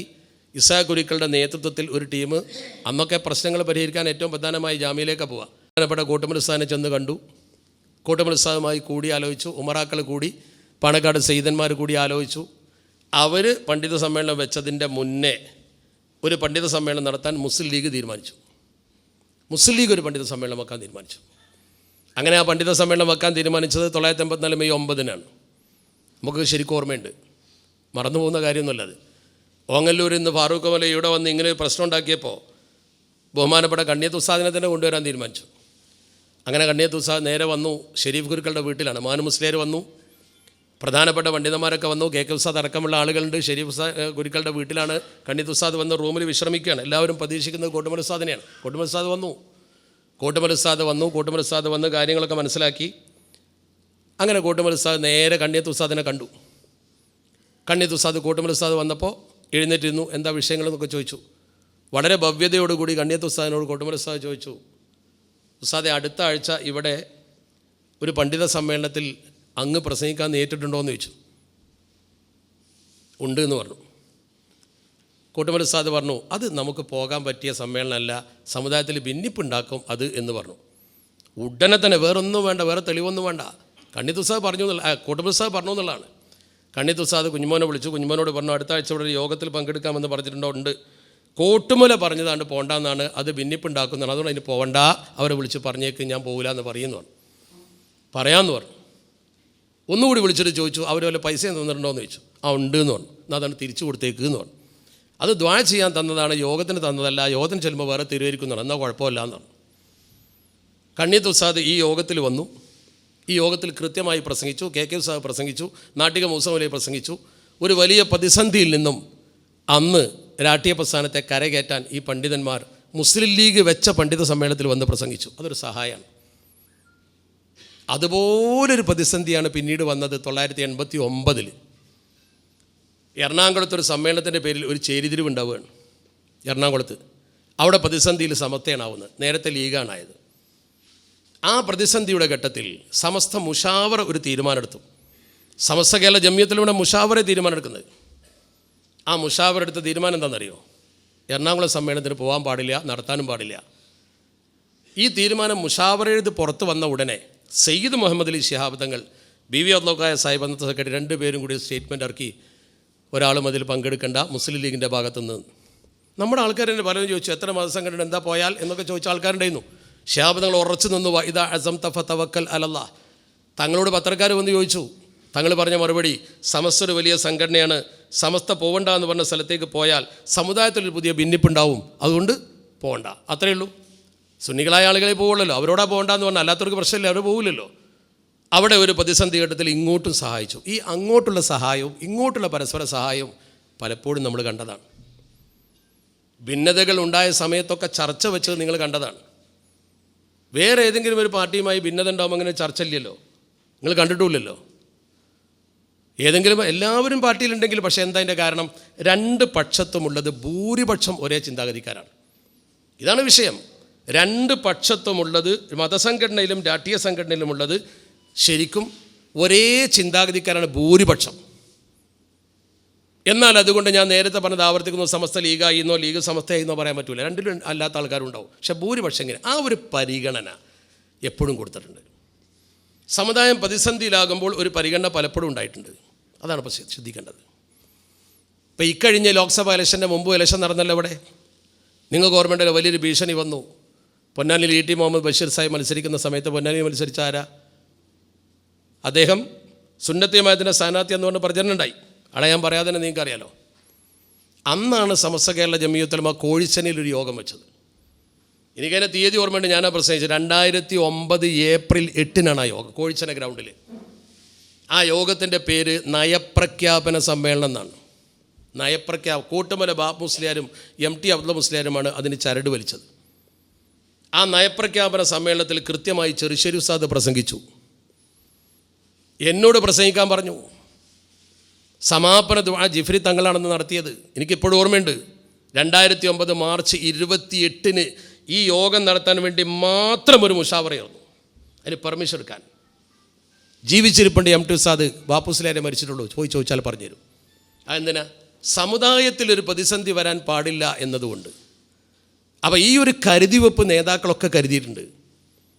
ഈ കരുതൽ നമ്മുടെ ഇളം തലമുറയ്ക്ക് ഇല്ലാതെ പോയാൽ വലിയ അപകടം വരും. നമ്മുടെ സ്വത്വം നഷ്ടപ്പെട്ടാൽ പിന്നെ നമുക്ക് പിടിച്ചു നിൽക്കാൻ കഴിയില്ല. ഇപ്പം നമ്മുടെ വഖഫ് സ്വത്തുമല കയറി പിടിച്ചിട്ടുള്ളത്. മയ്യത്തെ പോലും മറവ് ചെയ്യാൻ പറ്റാത്ത അവസ്ഥ നാളെ വന്നു വരും. അത്രയും ഗൗരവത്തിലല്ലേ വിഷയം പോകുന്നത്. നിങ്ങൾ പഠിച്ചു നോക്ക്. അവരിറക്കി അതിൻ്റെ മാനിലൊക്കെ ഓരോന്ന് പരിശോധിച്ചാൽ സിഇഒക്ക് ഒരു വിലയില്ല. മാത്രമല്ല നോക്കൂ, വഖഫ് പുതിയ the bill propose to allow even a non Muslim chief executive officer. Executive officer non Muslim ആകാം. വഖഫിൻ്റെ കാര്യം തീരുമാനിക്കുന്ന എക്സിക്യൂട്ടീവ് ഓഫീസർ എങ്ങനെ നോൺ മുസ്ലിം ആവല്? മാത്രമല്ല പിന്നെ പറയുന്നത് എന്താ? And at least 2 non Muslim members to be appointed by the state government to the waqf boards. ഓരോ സ്റ്റേറ്റ് ഗവൺമെൻറ്റിനെയും വഖഫ് ബോർഡിൽ 2 അമുസ്ലിങ്ങളെങ്കിലും നിയമിച്ചോളണം. മാത്രമല്ല എല്ലാ പരമാധികാരിയും കലക്ടർക്കാണ്. The bill empowers the collector as the arbiter. കലക്ടറാണ് തീരുമാനമെടുക്കേണ്ട ആൾ. ഇത് വഖഫ് ഭൂമിയാണോ അല്ലേ എന്ന് പരിശോധിച്ചാൽ പിന്നെ തീരുമാനിക്കേണ്ടത് എങ്ങനെയാണ്? വഖഫ് ട്രിബ്യൂണലാണ്. വഖഫ് ട്രിബ്യൂണൽ എന്ന് പറഞ്ഞാൽ എന്താ? അത് ചെറുതല്ല. ഉത്തരവാദപ്പെട്ട ജഡ്ജിമാരാണ് അവിടെ ഇരിക്കുക. അത് പറ്റില്ല എന്നാണ് പറയുന്നത്. കലക്ടർ തീരുമാനിക്കുന്നതാണ് പറയുന്നത്. അപ്പോൾ നോർത്ത് ഇന്ത്യയിലൊക്കെ ഗവൺമെൻറ് തീരുമാനം കലക്ടറെ കൊണ്ട് നടപ്പാക്കിക്കാം. അത് തന്നെ അതിനുവേണ്ടി ചെയ്യുന്ന പണിയാണ്. ഇത്രയും രൂക്ഷമായ അപകടകരമായ ഒരു വിഷയം നമ്മുടെ കൺമുന്നിൽ നിൽക്കുമ്പോൾ, ഏക സിവിൽ കോഡിൻ്റെ പ്രഖ്യാപനം നമ്മുടെ മുമ്പിൽ ഇങ്ങനെ നിൽക്കുമ്പോൾ, നമ്മൾ ഈ താഴെ തട്ടിൽ ഭിന്നതകൾ ഉണ്ടാക്കുന്നത് കൊണ്ടുള്ള അപകടം എന്താണ്? അതാണ് മനസ്സിലാക്കേണ്ടത്. നമ്മുടെ സമുദായത്തിലെ ഓരോരുത്തർക്കും സംഘബലത്തിൻ്റെ സംഘബോധത്തിൻ്റെ പ്രാധാന്യം നമ്മൾ പഠിപ്പിച്ചു കൊടുക്കണം. ചെറുപ്പക്കാരെ കുട്ടികൾക്ക്. കാരണം അവർക്കത് അറിയില്ല. കാരണം എന്തുകൊണ്ട്? അവർ വേർത്തിട്ടില്ല, അവർ വെയിലത്ത് നിന്നിട്ടില്ല, അവർ കട്ടപ്പെട്ടിട്ടില്ല. അവർ നല്ല സൗകര്യമുള്ള സമയത്ത് ഇങ്ങനെ കയറി വന്ന ആൾക്കാരാണ്. എല്ലാ സൗകര്യങ്ങളും സംവിധാനങ്ങളുമുള്ള സമയത്ത് കയറി വന്ന കുട്ടികളാണ്. അവർക്കൊരു ബുദ്ധിമുട്ട് വന്നല്ല. ഇന്നലെ ബുദ്ധിമുട്ട് സഹിച്ച ഒരുപാട് ആൾക്കാരുണ്ടായിരുന്നു ഇവിടെ. മുസ്ലിങ്ങളെ ഉദ്യോഗത്തിലെടുക്കാൻ പാടില്ല എന്ന് പറഞ്ഞൊരു കാലം ഉണ്ടായിരുന്നു. ഇപ്പോഴും നമ്മൾ ഉദ്യോഗത്തിന് ഒരുപാട് പുറകിലാണ്. നമ്മളിതൊക്കെ നേടിയെടുത്ത് കൊണ്ടുവന്നത് എങ്ങനെയാണ്? നമ്മുടെ രാഷ്ട്രീയ ശക്തി കൊണ്ട് ഭരണതലത്തിൽ സ്വാധീനം ചെലുത്തിയും ഭരണത്തിൽ പങ്കുവഹിച്ചും നേടിയെടുത്താണ് ഇതൊക്കെ. റീബിൽഡ് ചെയ്യാൻ പ്രയാസം ഉണ്ടാവും, പുനരേകീകരിക്കാൻ പ്രയാസം ഉണ്ടാവും. ഇപ്പം നമുക്കൊരു ദേശത്തിന് വേണമെങ്കിൽ എന്തും പറയാം. ഉത്തരേന്ത്യക്കാരനത് പറയില്ല. കാരണം അവനറിയാതിൻ്റെ കട്ടപ്പാടും പ്രയാസം. അവരിപ്പോൾ പഠിച്ചുകൊണ്ടിരിക്കുക ലീഗിനെ കുറിച്ച്. അവരിപ്പോൾ ചിന്തിച്ചുകൊണ്ടിരിക്കുകയാണ്. കാരണം എന്തുകൊണ്ട്? നിങ്ങൾക്കറിയില്ലേ, കൃത്യമായി ഹരിയാനയിൽ പള്ളി പൊളിച്ചു, ഇമാമ് മരിച്ചു, കൊന്നു. മുസ്ലിങ്ങളുടെ കടകളൊന്നും തുറക്കാൻ പാടില്ല എന്ന് പറഞ്ഞു. അങ്ങനെ മുസ്ലിങ്ങളെ ബുദ്ധിമുട്ടിച്ച് പ്രയാസപ്പെടുത്തിയപ്പോൾ അവർക്കിടയിലേക്ക് ഇറങ്ങിച്ചെന്നുകൊണ്ട് കടകൾ തുറക്കാനും സമാധാനം കൊടുക്കാനും പാർലമെൻറ്റ് മെമ്പർ എന്ന രീതിയിൽ ഇവിടെ മത്സരിച്ച ഇ ടി മുഹമ്മദ് ബഷീർ സാഹിബ് കഷ്ടപ്പെട്ട് ചെന്നപ്പോൾ തടഞ്ഞപ്പോൾ ഞാൻ പോകുമെന്ന് പറഞ്ഞ് അവർക്ക് സമാധാനം പകരാൻ ഇന്ത്യയിലെ പാർലമെൻറ്റിലെ ഒരു മെമ്പർ പോയത് നിങ്ങളെ കഴിവുകൊണ്ടാണ്. ആ മെമ്പർക്ക് പോകാൻ കഴിഞ്ഞത് നമ്മുടെ സംഘശക്തി കൊണ്ടാണ്. അതുകൊണ്ട് അവർക്ക് എന്തൊരു സമാധാനം ഉണ്ടെന്നറിയോ? അവർക്ക് എന്തൊരു ആശ്വാസം ഉണ്ട്. ഒരാൾ ചെന്നിട്ട് സമാധാനം പറയുമ്പോൾ അത് നിലനിർത്തണമെന്നേ നമ്മൾ പറയുന്നുള്ളൂ. ഈ സംഘശക്തി നിലനിൽക്കണമെന്നേ പറയുന്നുള്ളൂ. അഭിപ്രായ വ്യത്യാസങ്ങളുണ്ടാവും, കുറവുകളുണ്ടാവും, ഒക്കെ നമുക്ക് അകത്ത് പരിഹരിക്കാവുന്നേ ഉള്ളൂ. നമ്മൾ പുറത്ത് അലക്കേണ്ടവരല്ല. വാട്സപ്പിലല്ല ചർച്ച നടത്തേണ്ടത്. ചർച്ച നടത്തേണ്ടത് ഇത്തരം അടച്ചിട്ട മുറികളിലാണ്. അത് പഠിക്കണം. അള്ളാഹുവിൻ്റെ പരിശുദ്ധ ഖുർആൻ പറഞ്ഞ വഅ്തസിമു ബിഹബ്ലില്ലാഹി ജമീഅൻ വലാ തഫറഖു എന്ന വാചകം അത് വളരെ പ്രധാനമാണ്. ഹദീസുകൾ പരിശോധിച്ചാൽ അതുപോലെ ഒരുപാട് നമുക്ക് കാണാൻ കഴിയും. അതാണ് ഒരിക്കലും നിങ്ങൾ ഈ തെറ്റായ മാർഗത്തിലൂടെ പോകാൻ നമ്മുടെ ചെറുപ്പക്കാരെ സമ്മതിക്കരുത്. അവരോട് വെറുപ്പ് കാണിക്കുകയും ചെയ്യരുത്. അവരെ വിളിച്ച് ഉപദേശിച്ച് നല്ല രീതിയിൽ മുന്നോട്ട് കൊണ്ടുവരാനുള്ള ശ്രമകരമായ പ്രവർത്തനങ്ങൾക്ക് നിങ്ങൾ ആക്കം കൂട്ടണം എന്ന് മാത്രം പറഞ്ഞുകൊണ്ട് ദീർഘിപ്പിക്കാതെ ഇത്തരമൊരു ചർച്ചയ്ക്ക് വേദിയൊരുക്കിയ പഞ്ചായത്ത് മുസ്ലിം ലീഗിൻ്റെ പ്രിയപ്പെട്ട നേതാക്കളെ അഭിനന്ദിച്ചുകൊണ്ട് ഞാൻ എൻ്റെ വാക്കുകൾക്ക് വിരാമിടുന്നു. ആഖിറുദഅ്വാനാ അൽഹംദുലില്ലാഹി. അസ്സലാമു അലൈക്കും വറഹ്മത്തുള്ളാഹി. അസ്സലാമു അലൈക്കും.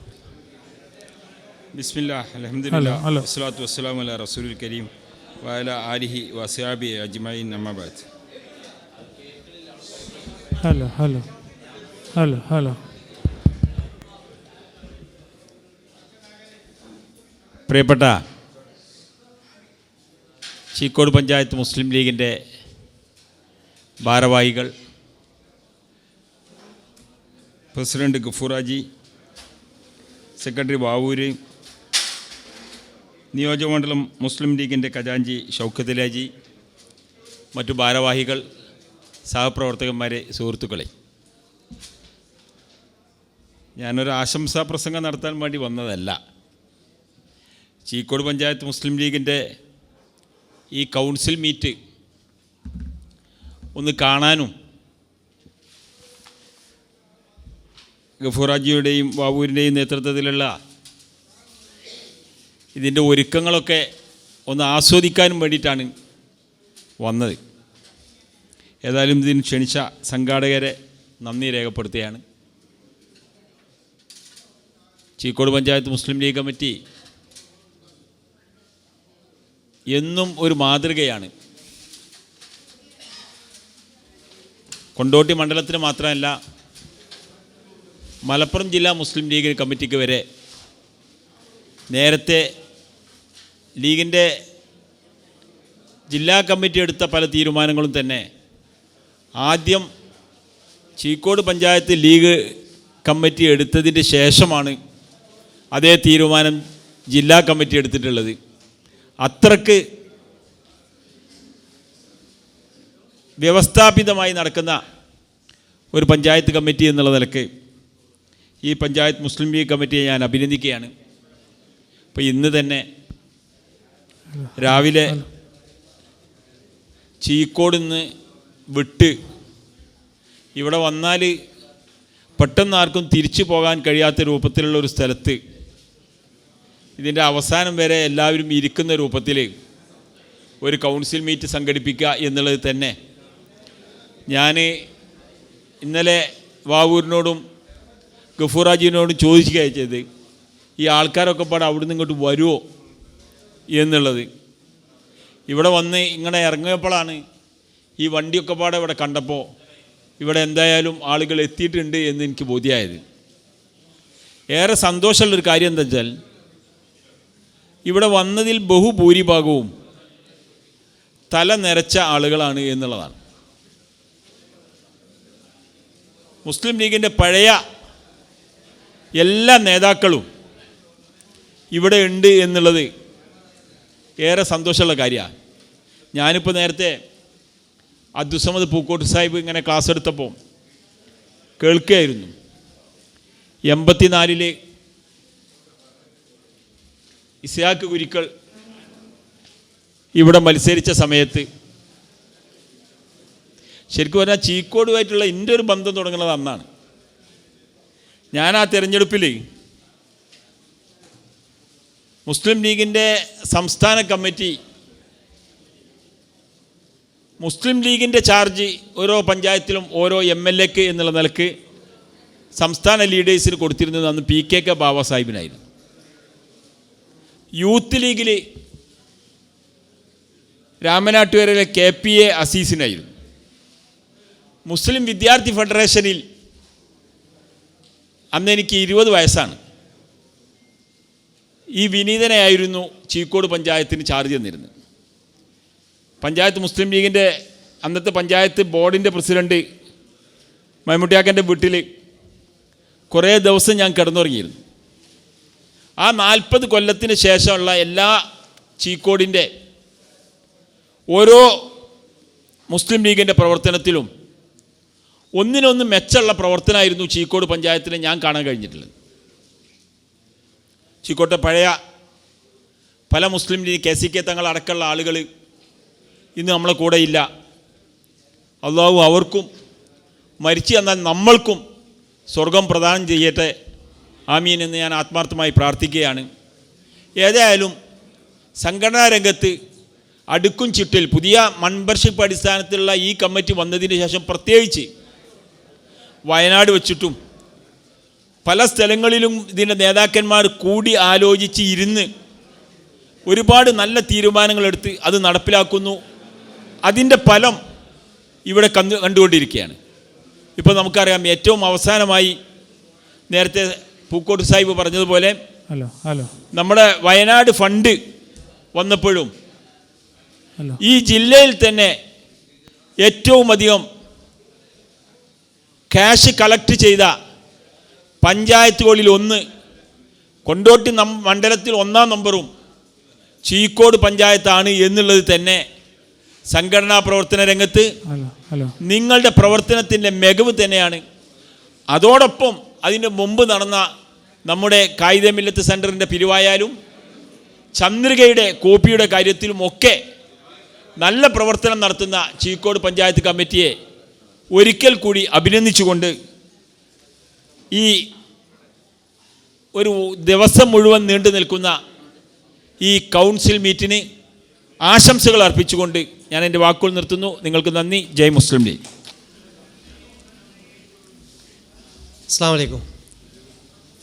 ചീക്കോട് പഞ്ചായത്ത് മുസ്ലിം ലീഗിൻ്റെ 16/1/23 മുതൽ 20/8/24 വരെയുള്ള കാലയളവിലെ പ്രവർത്തന റിപ്പോർട്ടും വരവ് ചെലവ് കണക്കുമാണ് നിങ്ങളെ മുമ്പിൽ അവതരിപ്പിക്കുന്നത്. സർവശക്തനായ നാഥൻ്റെ നാമത്തിൽ ഈ റിപ്പോർട്ട് കൗൺസിൽ മുമ്പ് അവതരിപ്പിക്കുകയാണ്. ഈ കാലയളവിനുള്ളിൽ 30 ഭാരവാഹികളുടെ യോഗം, 16 വർക്കിംഗ് കമ്മിറ്റി, 2 കൗൺസിൽ, ഒരു പ്രസിഡന്റ് സെക്രട്ടറി യോഗം, ഒരു ഓറിയൻറ്റേഷൻ മീറ്റിംഗ്, 2 CS സെൻറ്റർ മീറ്റിങ്ങും ഉൾപ്പെടെ ആകെ 52 യോഗങ്ങൾ ചേർന്നു. പഞ്ചായത്ത് മുസ്ലിം ലീഗിൻ്റെ കമ്മിറ്റി 16/1/23 നിലവിൽ വന്നത്. ഞാൻ വിശദീകരിച്ച് വായിക്കണില്ല. ഭാരവാഹികളായിട്ട് KC Gafoor Haji president, Abdulla Babu general secretary, treasurer advocate PK Shiyab, vice പ്രസിഡന്റുമാർ KVA സലാം, അബ്ദുറഹ്മാൻ മാഷ്, കമ്മക്കുട്ടി മാഷ്, അഷ്റഫ് ഹാജി, സെക്രട്ടറിമാർ അബ്ദുറഹ്മാൻ മാഷ്, TC സലാം, റഫീഖ് മദ്രക്കു, സിദ്ദീഖ് പൊന്നാട്. പിന്നീട് കമ്മിറ്റി ഭാരവാഹികൾ ചുമതലകൾ വീതിച്ച് നൽകി. ഡാഡി സെൻറ്റർ റഫീഖ് മദ്രക്കുഴി, വനിതാ ലീഗ് KVA സലാം, ചന്ദ്രിക അബ്ദുറഹ്മാൻ മാഷ്, STU ക്ഷേമനിധി ഓമാൻ അബ്ദുറഹ്മാൻ മാഷ്, പ്രവാസി ലീഗ് KMC TC സലാം, അധ്യാപക സർവീസ് സംഘടനകൾ പെൻഷനേഴ്സ് ലീഗ് MK കമ്മൂട്ടി മാഷ്, youth league MSF Balakeralam Siddique Ponnad, CS centre KP Sayyid. വാർഡുകളുടെ നിരീക്ഷണ ചുമതലകൾ: 1-15 ward KK Ashraf Haji, 3-18 advocate Shiyab, 13-16 Abdurahman മാഷ് മുണ്ടക്കൽ, 4-6 KVA സലാം, 14-10 അബ്ദുറഹ്മാൻ മാഷ് ഓമാനൂർ, 7-9 കമ്മുകുട്ടി മാഷ്, 3-5 TC സലാം, 11-12 സിദ്ദീഖ് പൊന്നാട്, 8-17 റഫീഖ് മദ്രക്കഴി. ഫെബ്രുവരി 16-18 തീയതികളിൽ മലപ്പുറത്ത് നടന്ന ജില്ലാ സമ്മേളനത്തിൻ്റെ പതാക ദിനം പഞ്ചായത്ത് തല ഉദ്ഘാടനം വെട്ടുപാറയിൽ നടത്തി. പൊന്നാട് CS സെൻറ്ററിൻ്റെ ശിലാസ്ഥാപനം 27/2/23 സയ്യിദ് റഷീദ് അലി ശിഹാബ് തങ്ങൾ നിർവഹിച്ചു. മുസ്ലിം ലീഗ് ദേശീയ സമ്മേളനം മാർച്ച് 10 ചെന്നൈയിൽ നടന്നപ്പോൾ അതിൽ പ്രതിനിധികളായി ആൾക്കാർ പങ്കെടുത്തു. ദേശീയ സമ്മേളനത്തിൻ്റെ പ്രചരണ പദയാത്ര 3/3/23 ദേശീയ സമ്മേളന പദയാത്ര നടത്തി.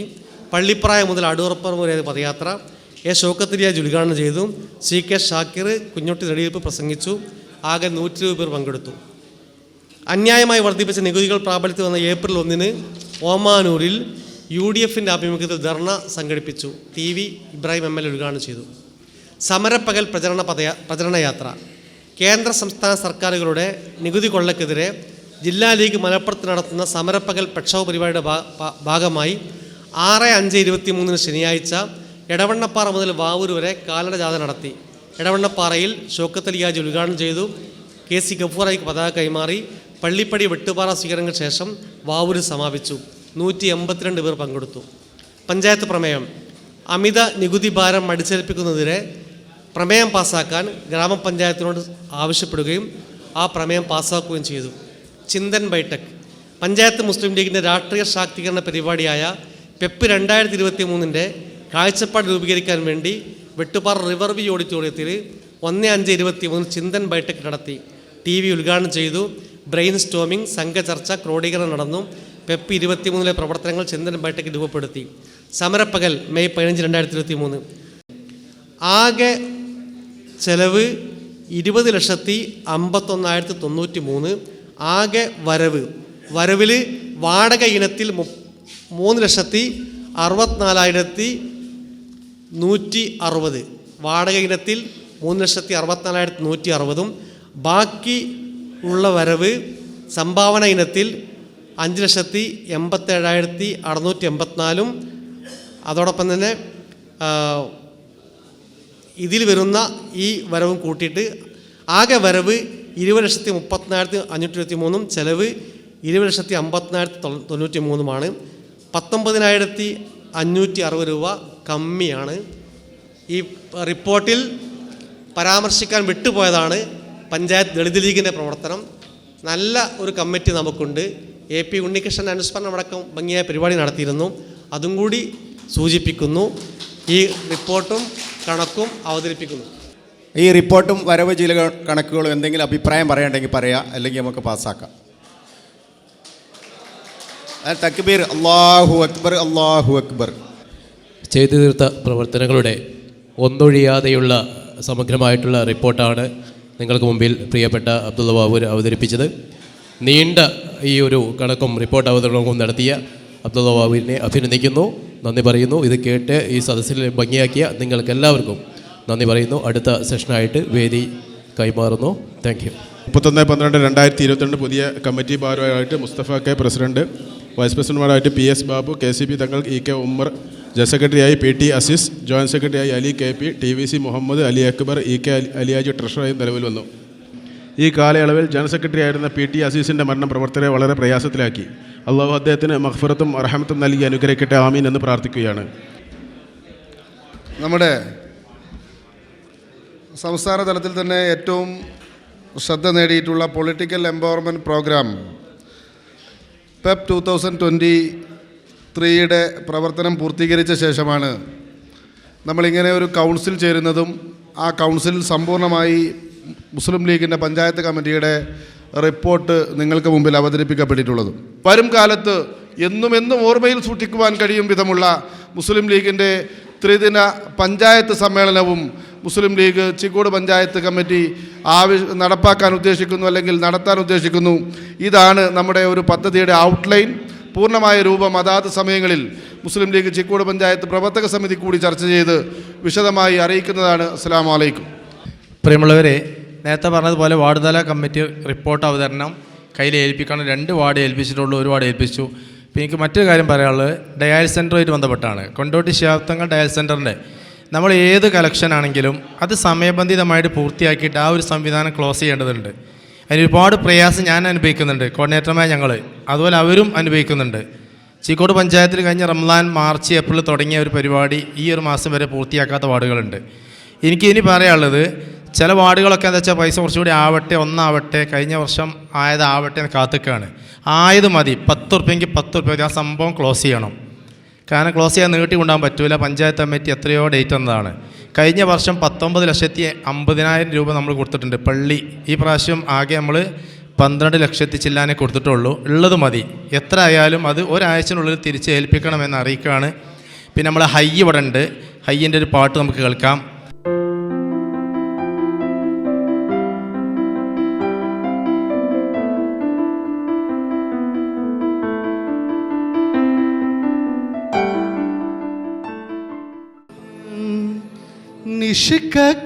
നിഷ്കടലിൻ്റെ മോസപ്പോട്ടി മറിഞ്ഞല്ലോ, ഇമ്പക്കനീയൂസഫ് നബിയിൽ നിറഞ്ഞല്ലോ.